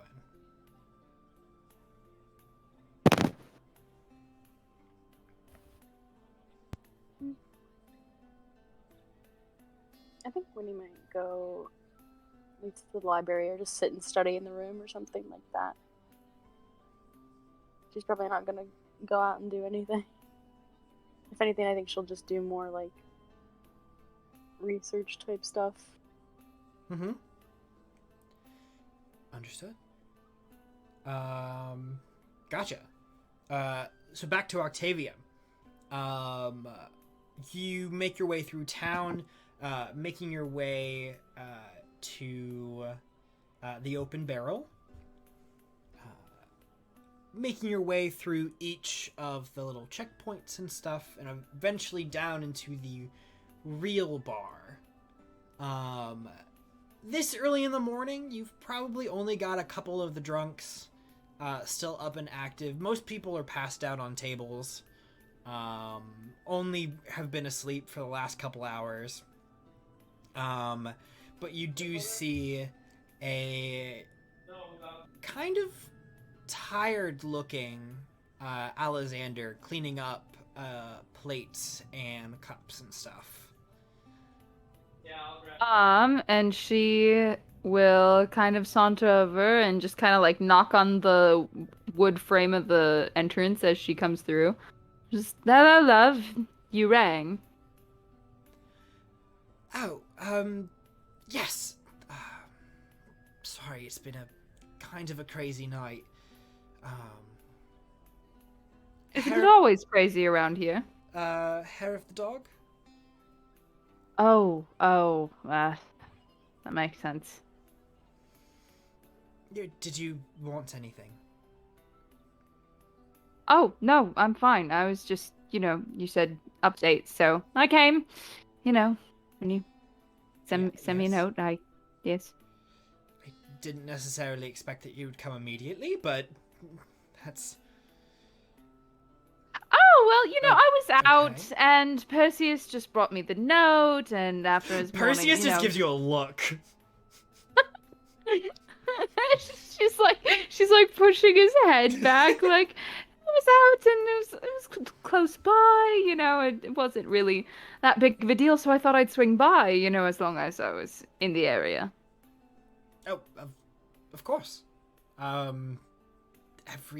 Everyone's out else is kind of passed out at the current moment, but I'm pretty sure I know everything. You were investigating the other schools, correct? Looking Yes. for info? Yes, of course. Well, we were able to pull together a few things. He kind of like brushes off a little area, sits down at one of the long tables. It doesn't look good. Oh. For me to say the least. He kind of like looks around. I'm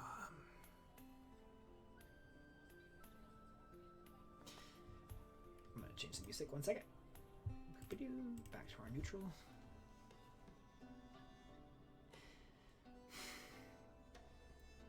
I think the simplest answer is it's not looking good for the other cities.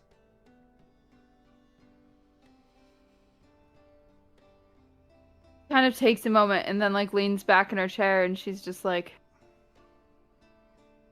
not looking good as in what, the city is failing, or the devouring is coming in, or the second one. From as far as we can tell, that the other cities are doing their best to keep it at bay, but with their construction, the way that things are set up, we're iffy on the details of how security protocols and everything are functioning, but for the last couple of years or so, it seems that Borden and Tridel have both been slowly losing sections of their cities. That's horrific. I think it started as some of the additional farmland that they had expanded, set back at most, but in about the last year or so, it would seem that whole districts have gone under.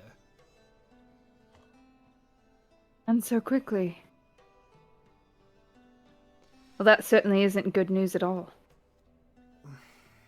It makes me wonder then what the purpose of hosting such festivities were if the cities are struggling. If they win, what could they hope to achieve? To take over Oodvin, perhaps? We haven't gotten any word of anything sinister or anything like that, but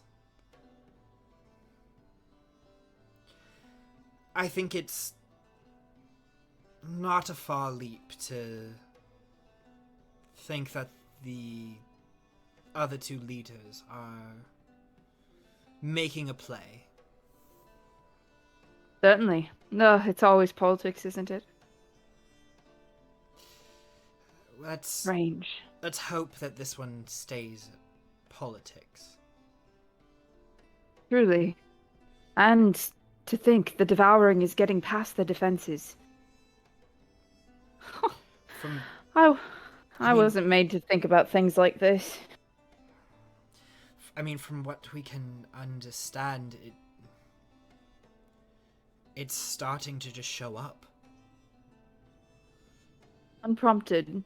It's not like seeping in from the wilds, it's just appearing. It would appear so. Just sporadically infecting individuals. The other cities have been closing off areas, quarantining.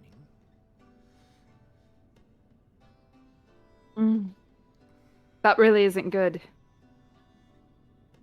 Thank you, Alessander, for telling me this. Thank you to everyone who helped figure it out. I mean, I'm just the mouthpiece at this point. I don't often leave? Kind of looks a little guilty at that. I say she's often, like- I never leave. She just kind of, yes. Are you doing anything today? Of course, you know, that's a stupid question. Of course you're not doing anything. You want to go for a walk? Yes, that would be lovely. I would jump at the opportunity. Sure. I'm sure we can leave a note for Hyrudin. He's probably passed out by this point, but yeah, let's I'll just write down a note, and she will pull out, you know, one of her journals and just rip a page out and write, you know, took Alexander for a walk, probably needed to breathe the free air for a moment. Be back sometime within the day. And then a cute little like peace sign, and she'll leave it on the counter with a dagger in it for good measure, because that happens. And she's like, yeah, just I was thinking of going down to the docks, and she really wasn't, so she doesn't have a plan, but she's flying by the seat of her pants. Mm-hmm. Yeah, she's like, so yeah, let's go. It'll be like old times. Just like old times. And she will lead them out. Yeah. You begin making your way. Februm, you and your crew have reached the front doors to the Cask Estate. Mm-hmm. They stand tall and closed in front of you.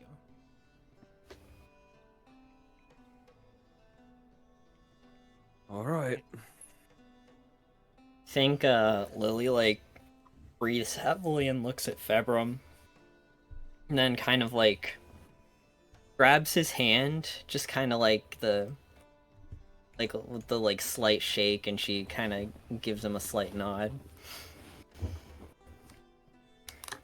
He will nod back, and then he will turn back to open the door. You go to open the door, and for the first time in a while, it doesn't open for you. You feel the locking mechanism engage. I think, is there like a well, I guess what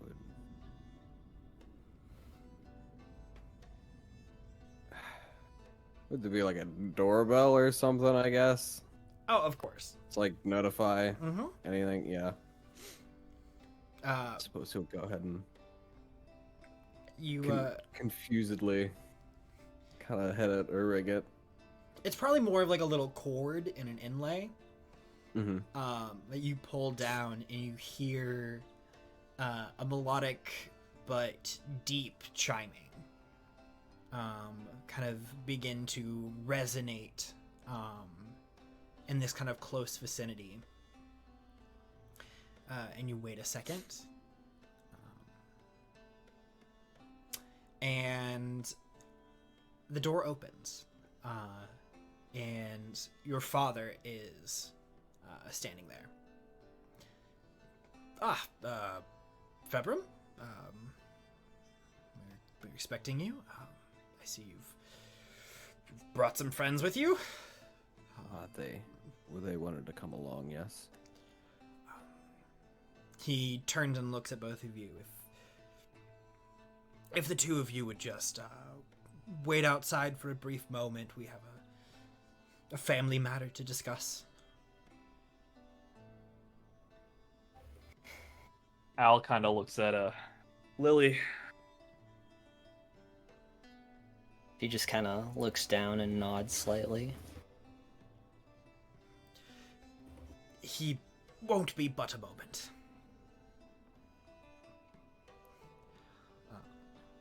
And Varro kind of ushers you in to the hall. And the door slowly closes behind you, separating you from your friends. There is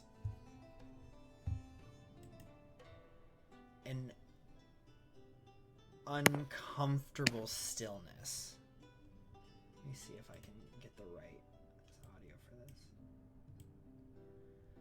None of those, none of those, none of those. What about this one?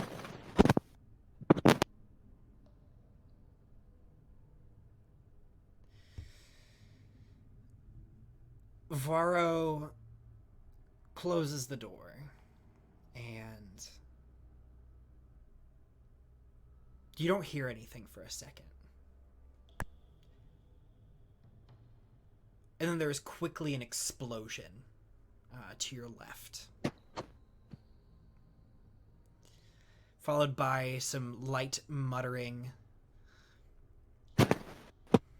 a break, a breath, another explosion. Your father looks at you and goes,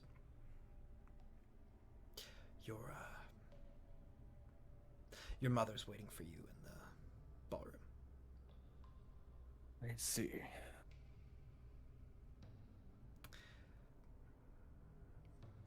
Shall we? Yes. You make your way down the hallway and turn into the ballroom. And it is not a pleasant sight. You see char marks and scars of different magical spells, explosions, conjurations littered around this place. There are streaks of different liquids that are just scattered everywhere. And as you turn the corner, you see your mother, back turned to you, standing tall, magic crackling in both of her hands. You take one step forward, and there is a chime that you hear as you kind of enter the ballroom. And you see her eyes dart to the side. She breathes heavily. You see her correct her posture and compose herself. Februm, if you could join us, that would be lovely. Februm kind of takes a deep breath, composes himself. He begins to step forward, half kind of preparing himself to dodge something.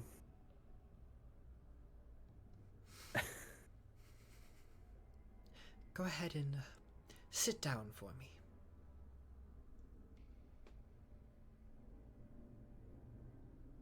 He will do so. Februm, would you, in your own words, be able to walk me through the events of last weekend? Last weekend, well, we came here for dinner. Had a pleasant dinner, I would say. Then we told you that we had a party or so planned. Oh, yes. And then we left. As I'm sure you would like to know what we did after that. Oh, I'm we went. well aware of what happened after that. But please, enlighten me. We went across the shit. What's the The shadow. shadow? We went across the shadow to a mansion I am sure you are familiar with. And had a small gathering with, I guess not small per se, but we met with Offenzia. And how long have you been discussing and engaging with Offenzia?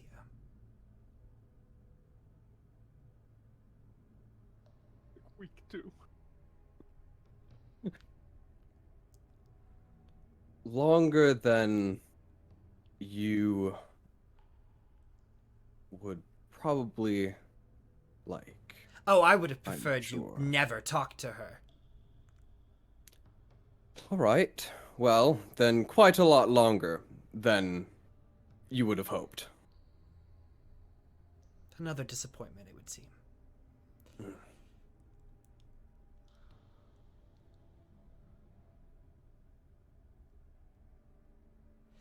You have not the faintest idea of what we're doing here. You've just scratched the surface. I need you to remind yourself that sometimes. Do not speak.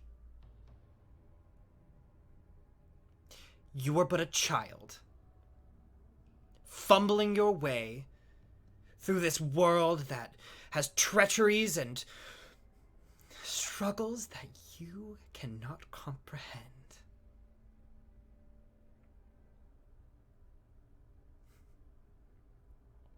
And still you think it's within your power to defy me.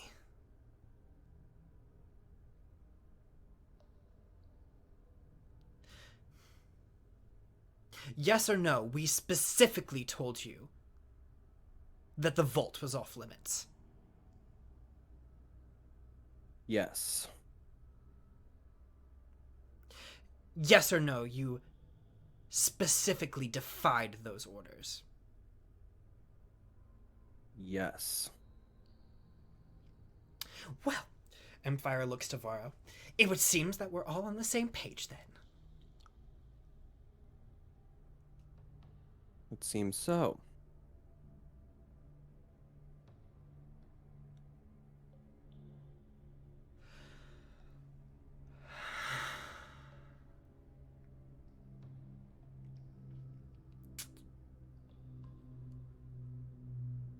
From this point forward, you shall not step grounds on this estate. Step foot on this estate.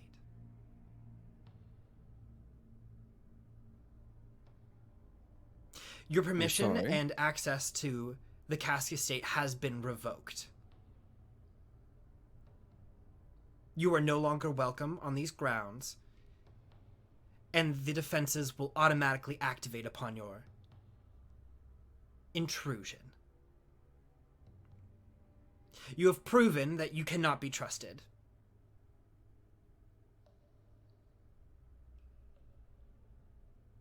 And until you decide, or until I decide, that you are worthy of that trust once again, shall this ruling stand.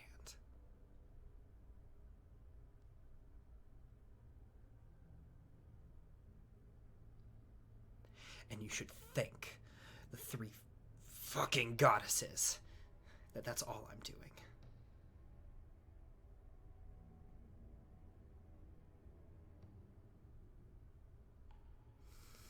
Can I say anything about this matter?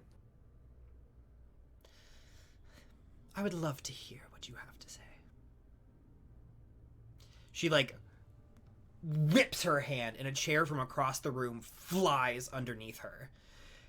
as she just slowly sits down.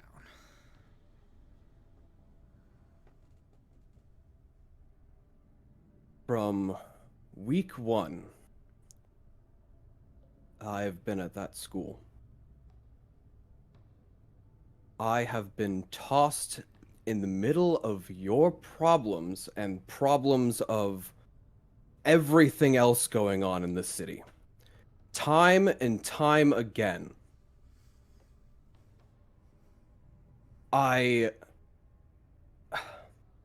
How do you possibly expect me to just sit there and do nothing when this city is practically falling apart from the inside?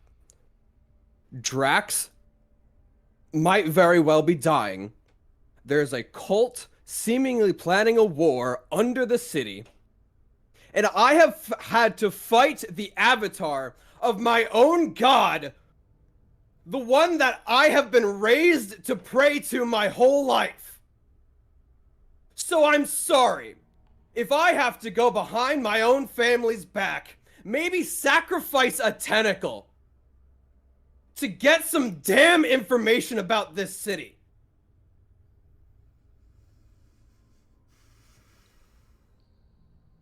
And the doorbell rings. Serious. Oh my god!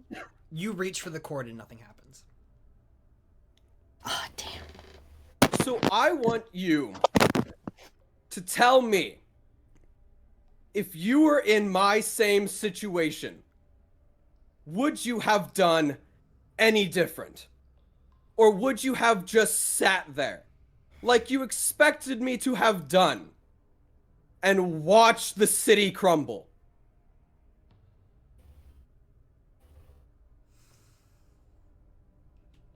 So little faith, it would seem. I'm sorry that I expected you to follow orders. I see now that that was my mistake.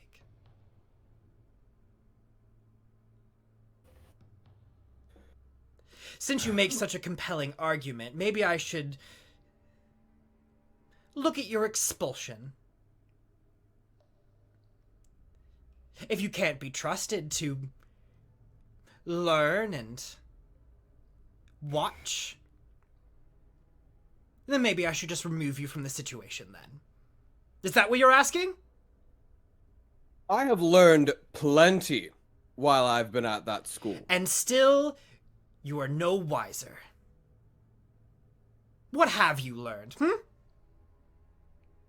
I have learned, just as I have been taught, to be like my mother. And do what I feel is right. You know so little about me. Apparently so.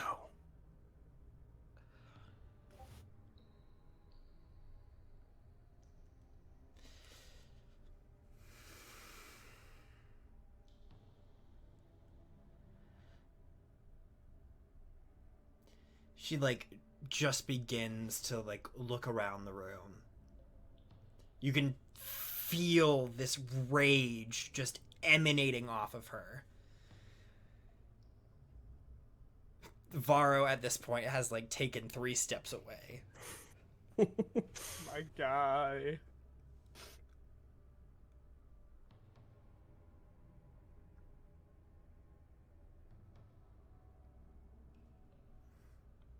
You know what? Do what you want. God's bid it for me for trying to keep you safe to any fucking extent. You can run yourself into the goddamn ground like the rest of this family.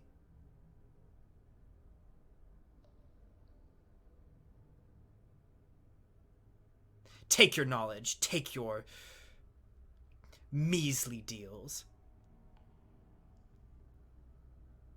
But don't you dare involve this family ever again. Fight your battles.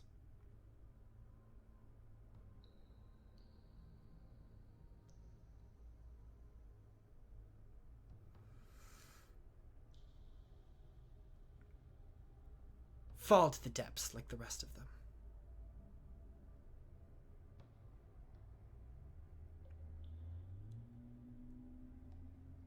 See what I care.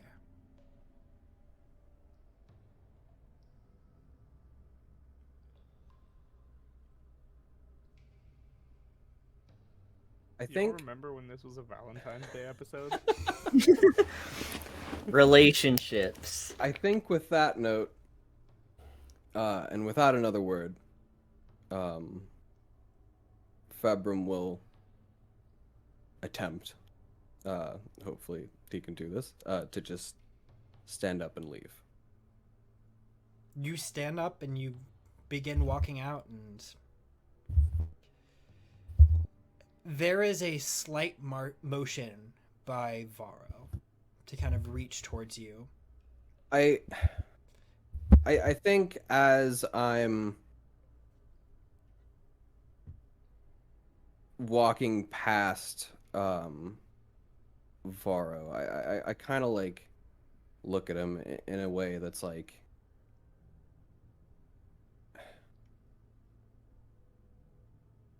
in a way that's like assuring, I guess. I don't know. Comforting to him, I suppose. I feel like it's just enough to like stop, like acknowledge that you noticed, and then keep going. Right. You see Varro kind of like goes over to say something, and Amphira, not looking, she like does one of these, and Varro kind of retreats.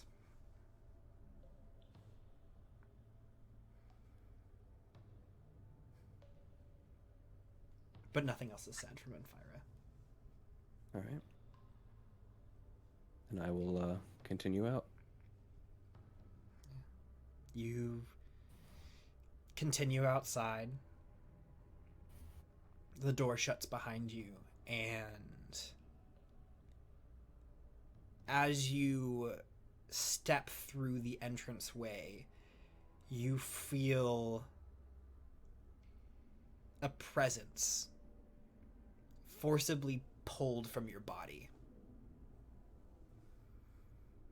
As if there was a lattice work of veins that had been attached to you that are all pulled out at the same time. It's not painful, but it's almost as if you feel like every hair on your body just tightened to its extent and then slowly pulled from its pore.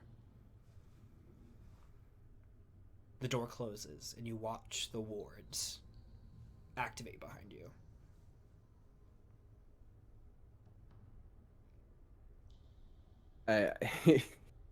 He walks out and he feels that happen. He kind of like winces a little bit, and then he kind of like flexes, like it's like kind of stretching out a little bit. And then he looks at the other two and he's like, "We're done here." What did they say? Well, my mother said, quite a lot. I don't believe she considers me family anymore. So,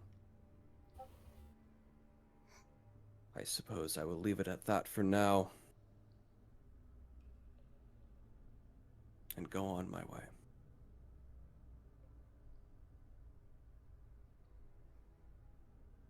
And your dad? Though I'm not sure completely where he stands, I have a feeling he's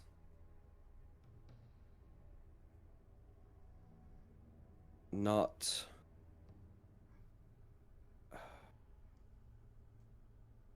wasn't expectant, I suppose, of the intensity of the situation.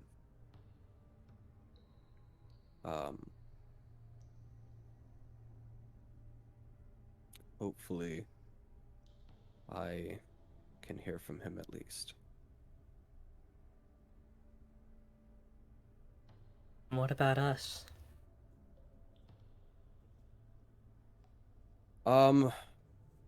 Sounds like she took it mainly out on me.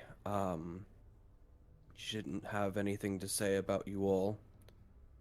Um, Perhaps she felt that I'd dragged you all into the situation. And I am perfectly fine taking that responsibility.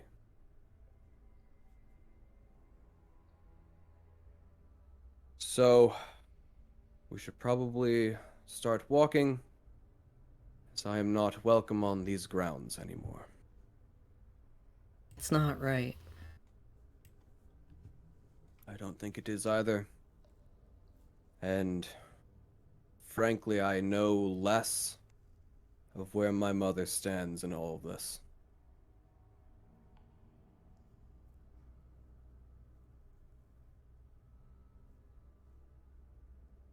Wouldn't it be better to set the record straight? I had my fair share of words to say as well. But I don't believe there is anything else I can do as of now to change the balance any differently.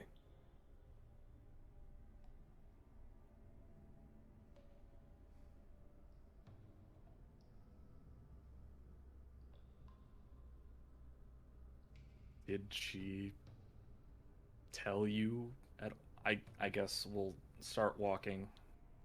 Mm. Did she say anything about why? Well, she says that there are much larger things going on um than I know, and which frankly I already knew that. And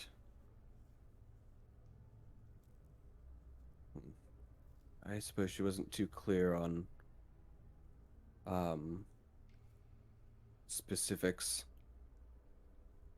She wanted to keep things vague as usual.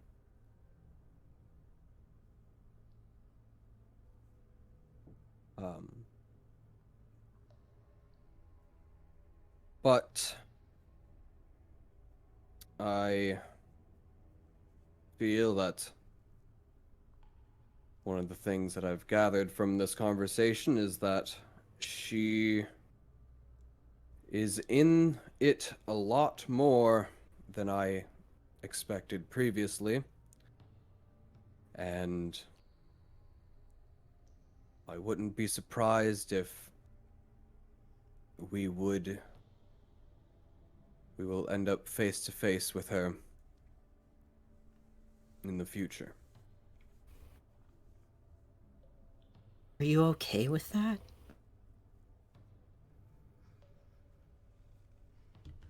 Can't say that I am. Unfortunately, I am her child. I can't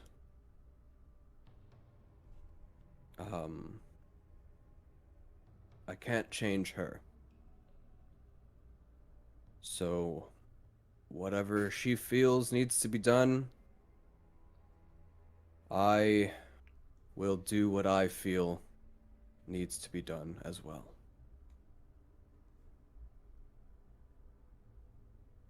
It's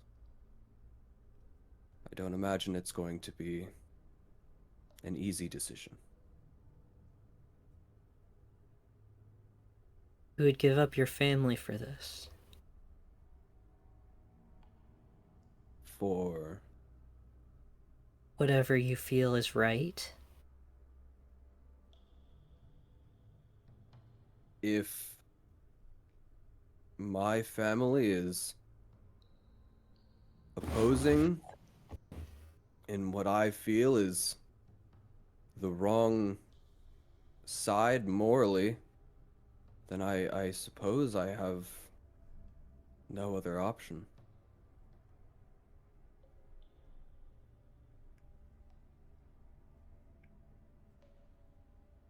And especially considering that she certainly won't hold her tongue or hold her spells back, should it come to it either.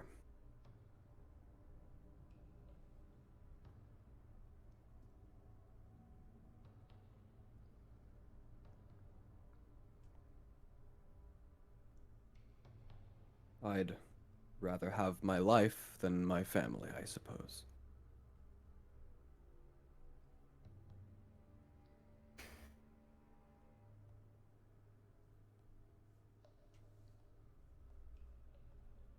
Guess that's fair.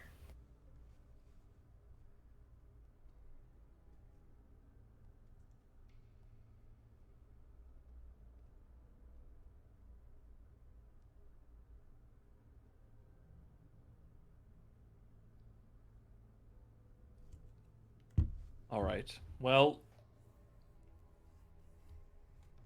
nothing's gonna change if we just mope around and let's get some drinks.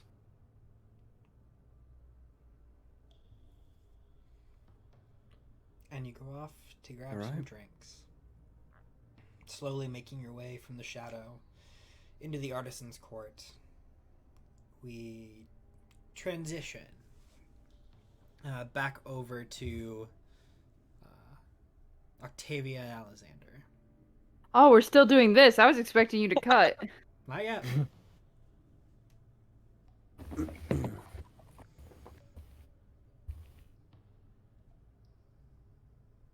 So, how's life? Life?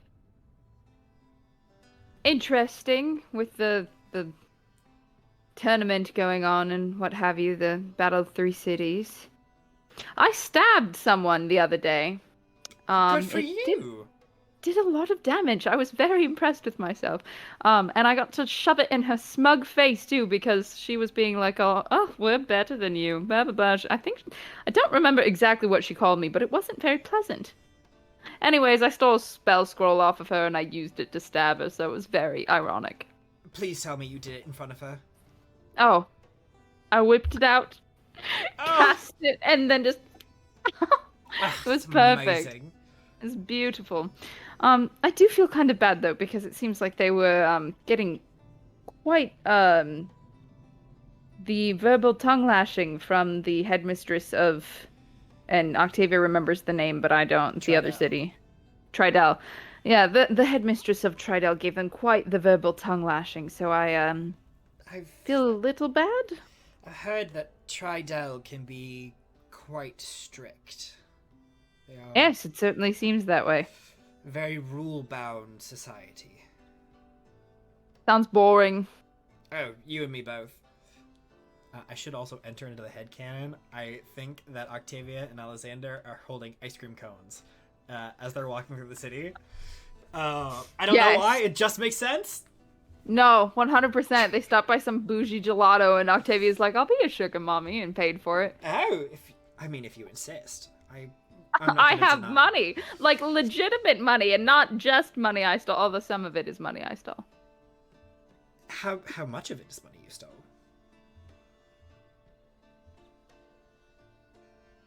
We don't have to do the math. It's fine. You can see like her Money it's is hurting. money is money. That's all we It need to care truly about. is. Mm-hmm. Yeah, so they're holding their ice cream cones and walking. So, Like, yeah, man. so what'd you have to do at the dock today? see Perseus, he does the head roll like, yeah, Mhm. what do we have to do at the dock today? She's like, oh, she's like, like she's just like trying to hide. Oh no, I like to check on the lake folk and see how they're doing. You know, every once in a while I like to check in, especially since I've been so busy with school and such. So I just like to, you know, stop by, see how things are going, etc. Sounds perfectly mundane. Yes, incredibly, and well, mundane. Just like kicking herself mentally, like, what are you doing? And she's like, yeah, but that's the only thing on my agenda today. And since we have you outside and breathing the free air, was there anything in particular that you Lovely. really wanted to do? He like pauses for a moment. He's like, well, you see, they have me working like a normal person job, like waiting tables and making drinks. It's frustrating to say the least. I mean, a man of my talents. Waiting tables? Ugh. A waste, if you ask me. Oh, truly. You'd never be able to get through with your luck on, what, catching glasses? Sounds enlightening. Oh, I've not broken a single champagne glass since I've been employed. Happy to know. Octavia, I'm going insane. She's like, yes, I know. Gosh, I've been so busy with school, I don't have any information on, like, local schools or anything. I know we kind of really enjoyed doing that whole Robin Hood bit. I don't know, what's the Robin Hood equivalent in D&D, whatever. Should, Sure, you know. Robin Hood for right now.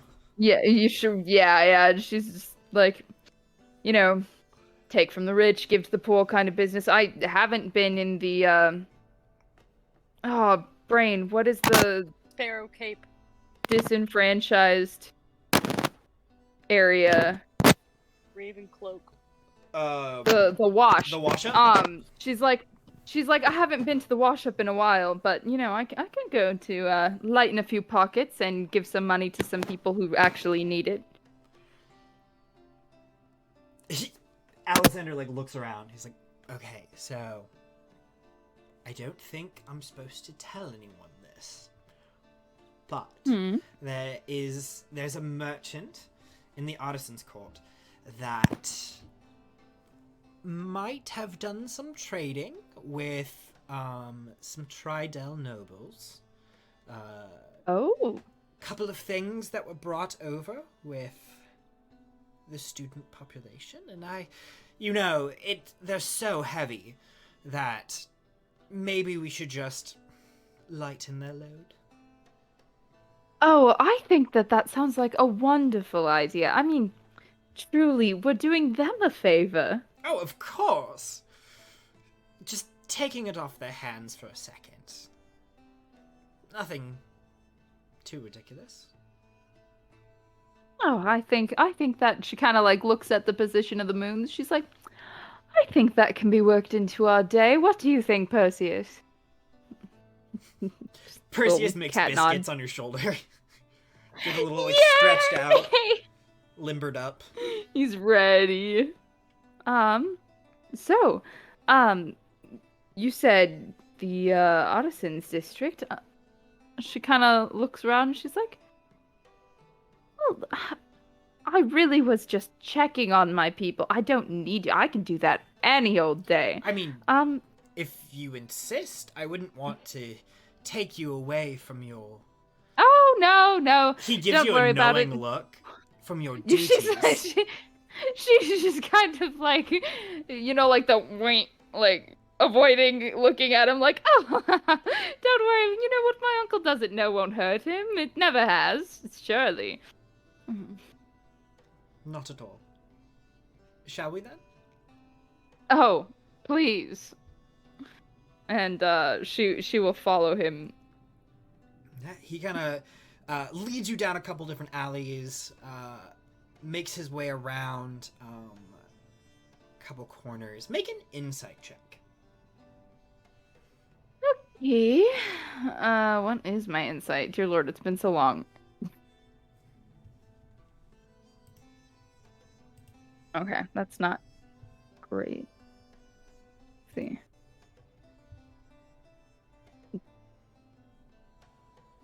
It's only an 11. Okay. Alexander is walking with like a confidence.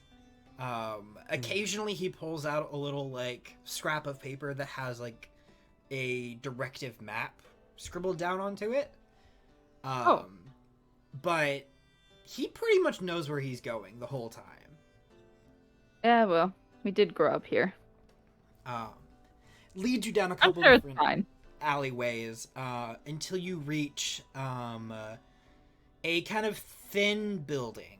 I think a tower would be overstating it a little bit. But it's definitely got that like construction of several huts that have just been put on top of each other. Nice. So, from what I can tell, the skull that we're looking for is on the top story. Oh, because it can never be easy.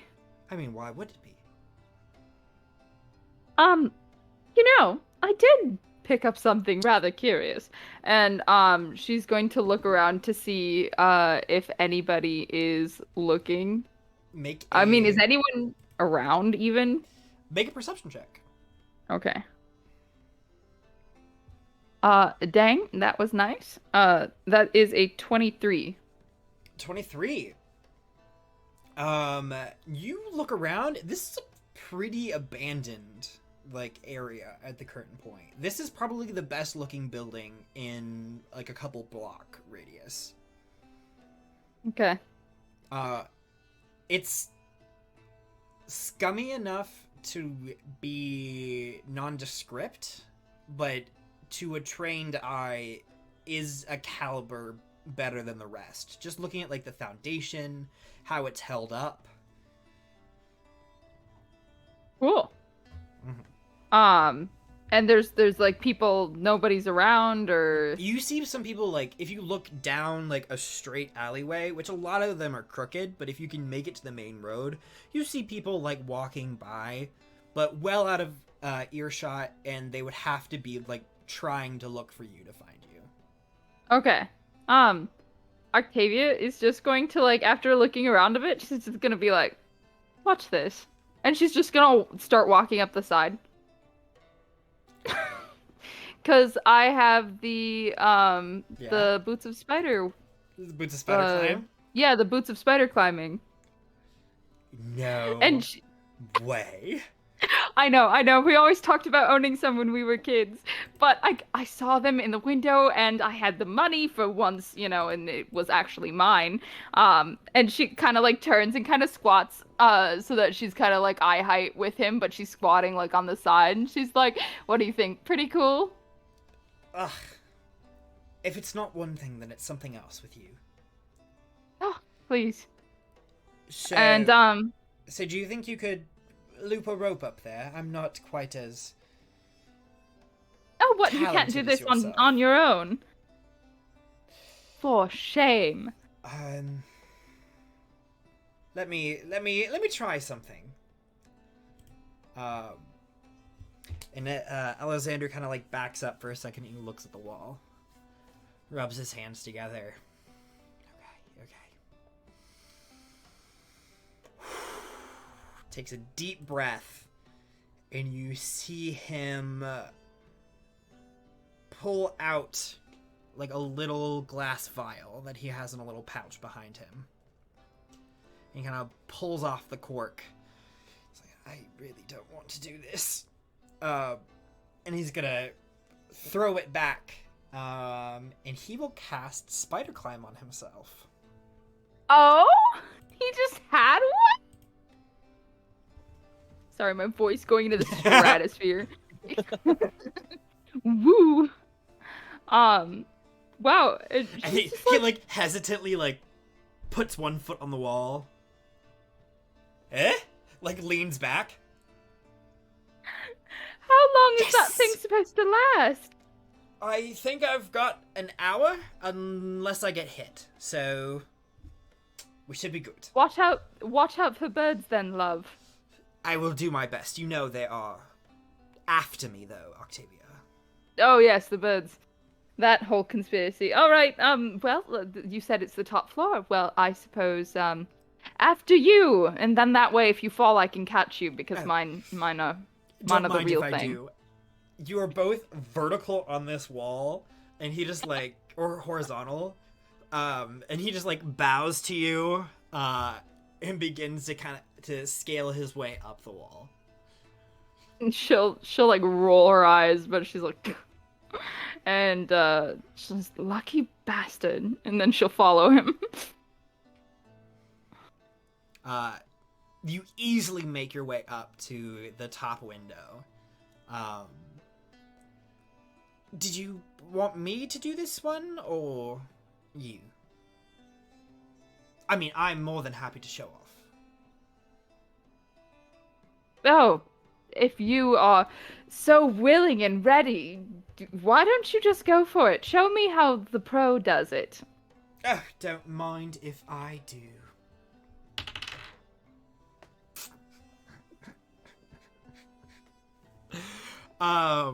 He pulls out his lock-picking tools.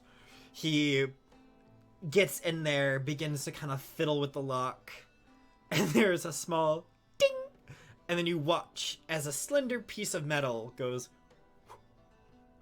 and falls 3 stories to the ground. She's standing there and she's like, yes? Did you want to go? Or shall... I mean, ladies first, right? I warmed it up for you.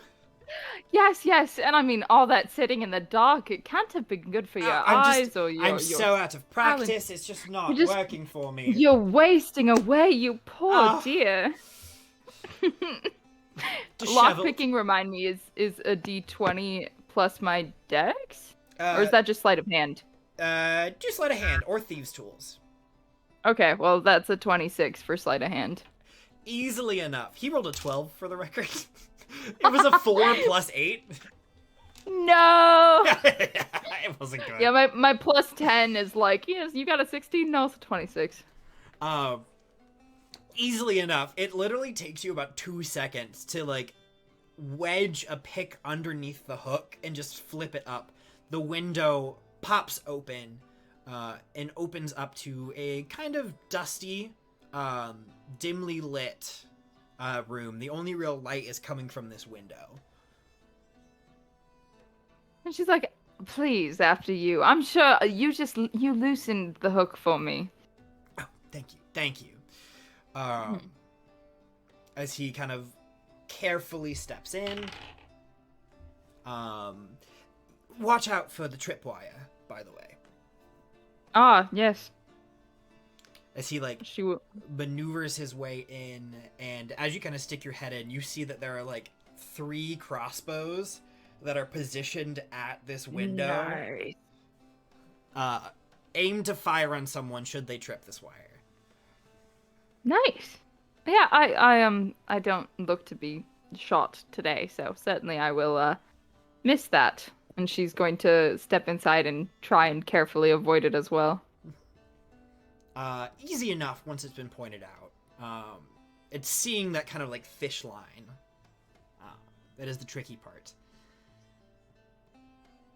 But as you kind of step in, you see that there are stacks and stacks of crates.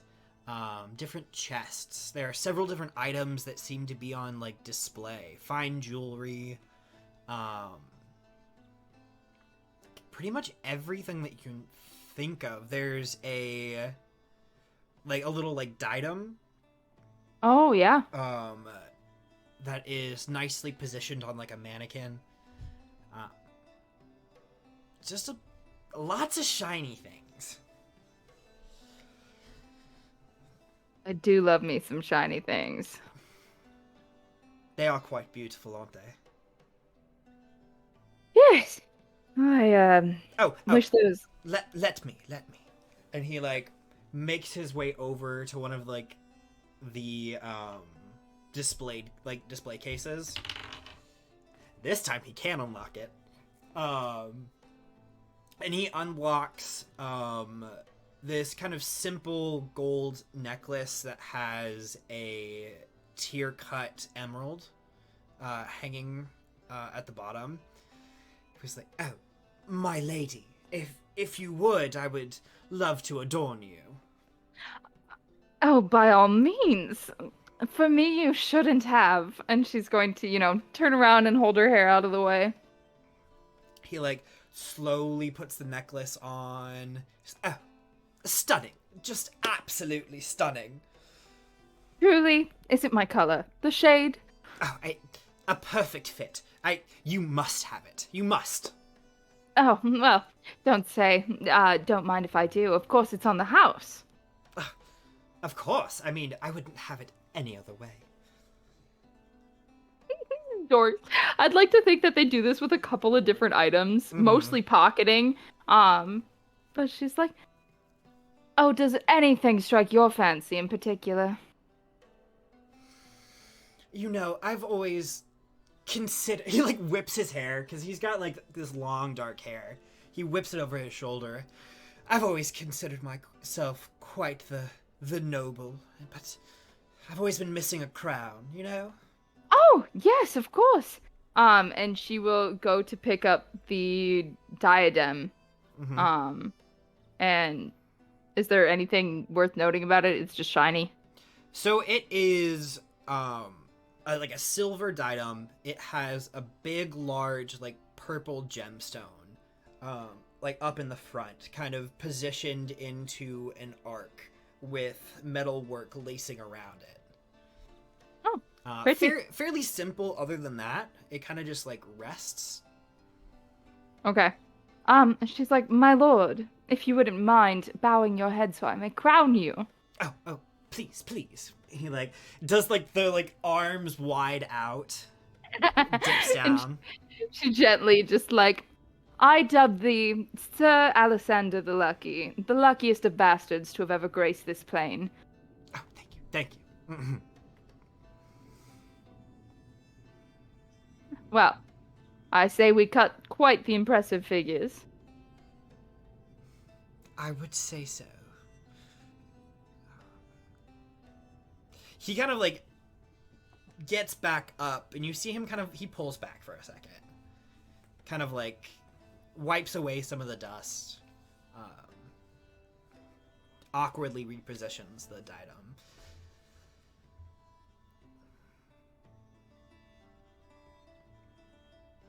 Is it bad if I say I miss this? Missed what, heisting? We've been doing it since we were little. Of course you miss it. I feel bad you're cooped up in that place all the time. That's...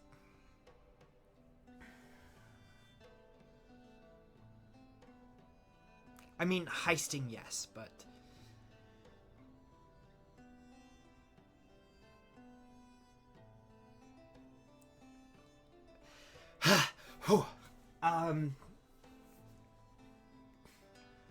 Tavi, I could heist a million times and it wouldn't be as fulfilling as when I heist with you. She just kind of looks at him. She just like blinks a few times. As her like slowly, like the whoop. Her face slowly goes like that deep red that only shows up on her skin when she blushes, and she's like, "Oh well, I mean, who wouldn't want to go heisting with? I got the lock on the first try, and I've got such a pretty kitty to come along with us, and yes, it wouldn't be wrong. I wouldn't say it was wrong." She's heavily avoiding eye contact. Every time that you like your eyes kind of flip by, you see that Alexander is just trained on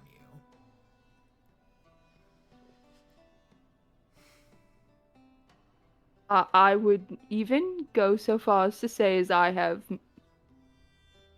thought about it a lot and missed it. I mean, being the, straight and narrow Tavi has its perks, the money that I actually earn and stuff like that. But, you miss you miss the things that you find the most enjoyment out of, and well, this would be one of those things.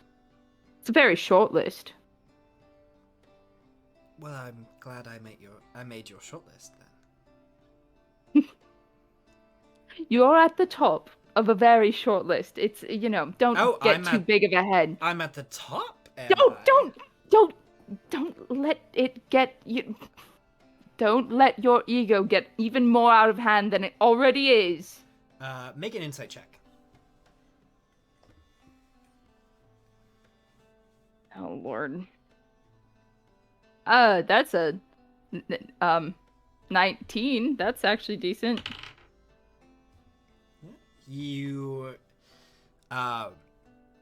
he is just smiling, like trying his best to kind of like tone it down a little bit, but there is an uncontrollable little like peak to the edge of his like mouth. Well, I mean, did we want to grab anything else? I mean, there's so much here.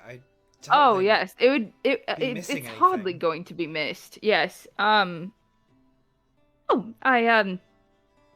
are cute. And she's going to walk over. Is it safe to say that I could find something like a simple band, like a finger ring of some sort? Would that be safe to say?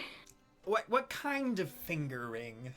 I don't know. Just like a ring that you can give someone. I mean, there are.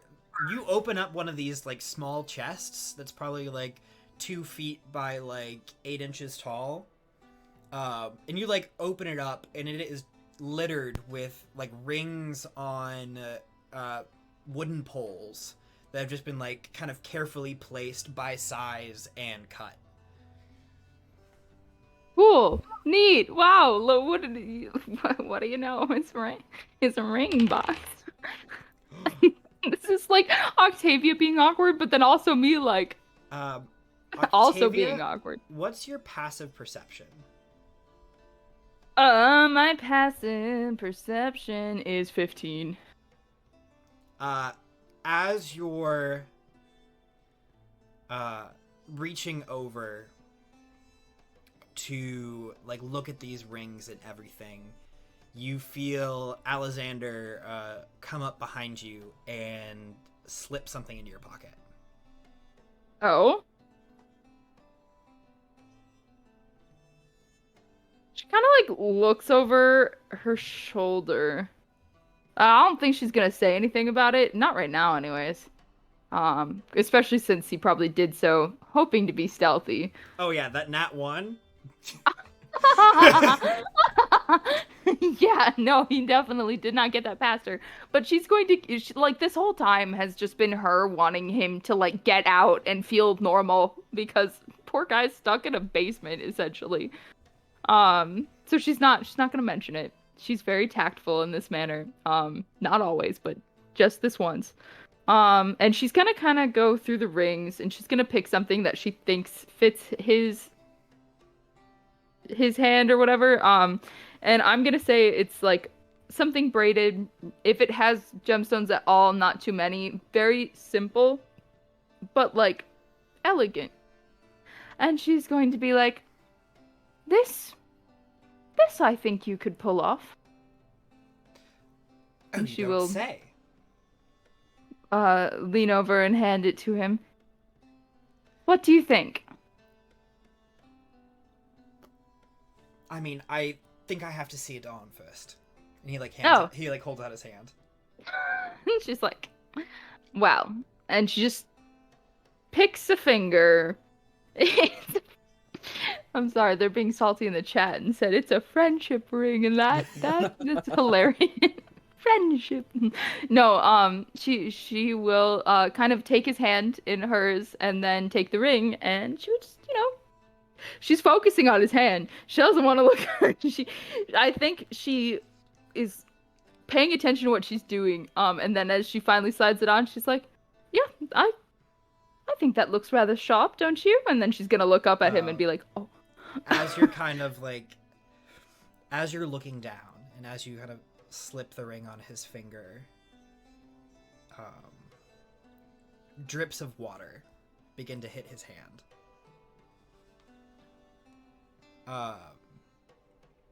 And you look up, and he is doing his best to smile, but you see that tears, previously unnoticed by you, have begun to kind of well up and fall. Alessander. And she's kind of gonna, like, her hands, like, immediately fly to his face, and she's like, "What's the matter? Are you alright?" No, but I will be. Is there anything I can do? You've already done enough. Certainly doesn't feel like it, does it? His voice starts to get very shaky. And he reaches over and he tucks your hair behind your ear.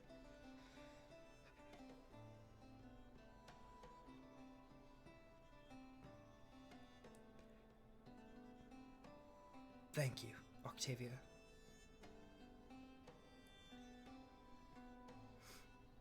Of course.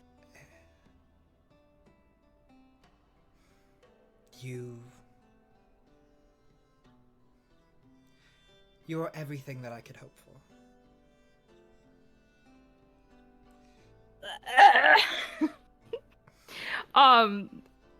Before you have time to react.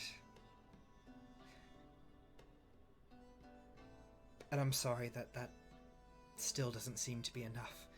As he takes a step back from you, reaches for the datum, and will use it to cast teleport. No! No! As you watch in a flash of purple light emanating from the crystal inside, there is the lightest flash of green that goes over his eyes before he disappears.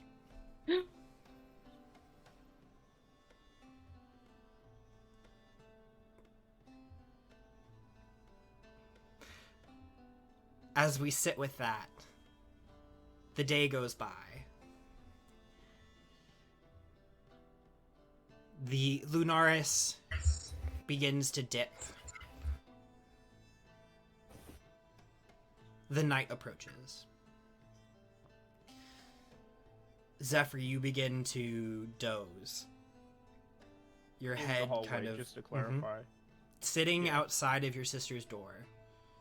Your head dipping down.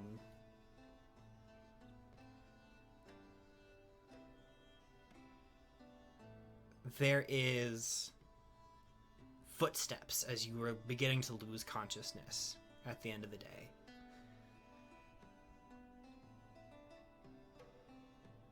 And I You feel see, myself awake. as you kind of look up, Okay. you see, I don't think I gave him a name, but the Goliath member of your sister's party. He is missing an arm.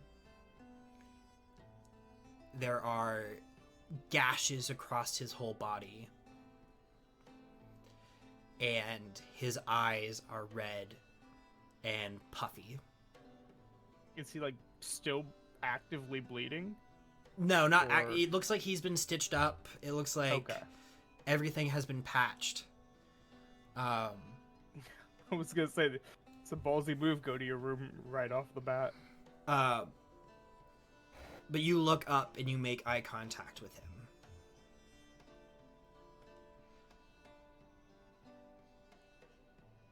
He takes a deep breath.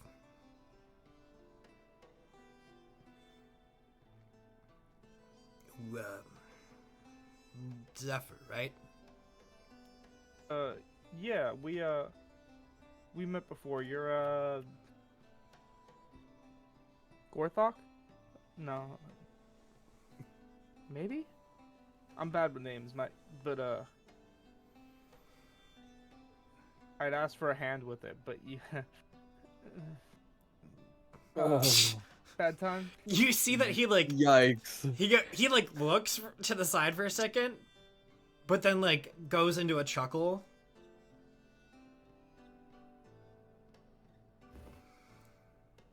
But then it quickly fades. We're, Sai, like, reporting the mission, or what? I've just kind of been chilling out here. Like, I don't know if she's asleep or something, but I just kind of didn't want to intrude or anything.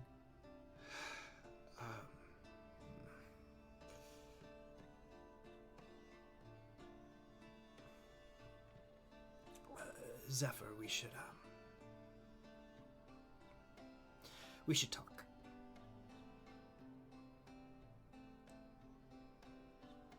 And he will use his bracelet to activate the doorway.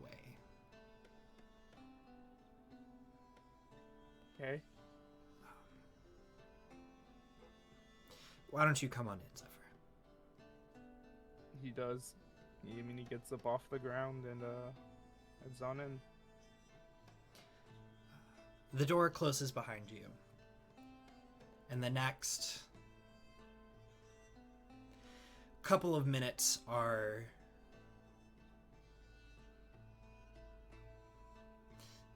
I would assume difficult, but inevitably that is up to you and how you would feel when Zephyr is told that his sister did not come back from the mission.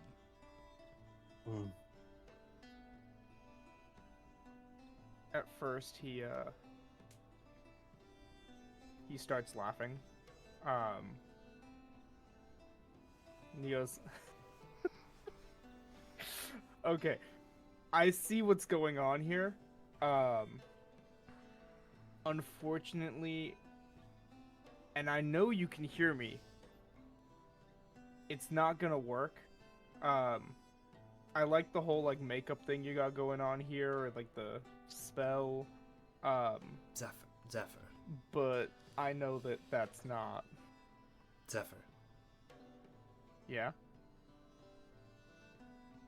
We were out in the waste. The group got ambushed. It's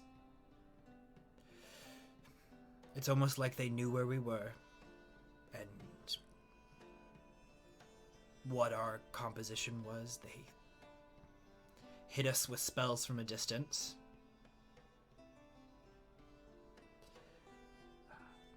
Your sister fought to the best of her abilities, but her mind has never been the strongest.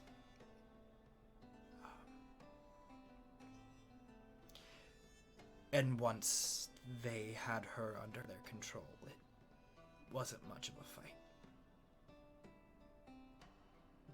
No.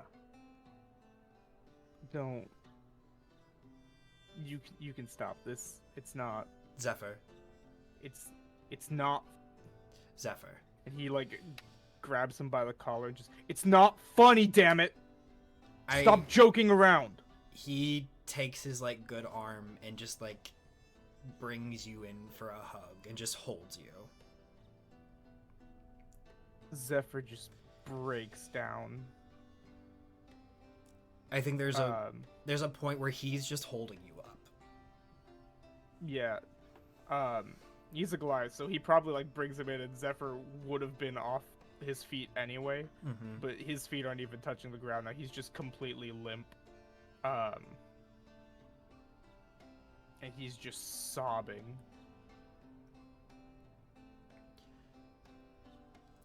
And with that, we're gonna end tonight's episode. Ooh! Happy Valentine's Day. Happy Valentine's Day, everyone! Valentine's Day. Happy, we are happy vineyard, happy birthday.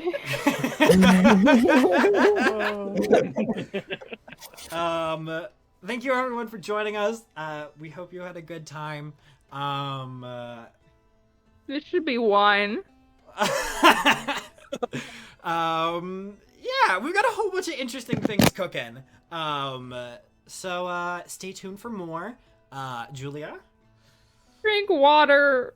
It's good for you, I promise, even though it doesn't feel like it right now.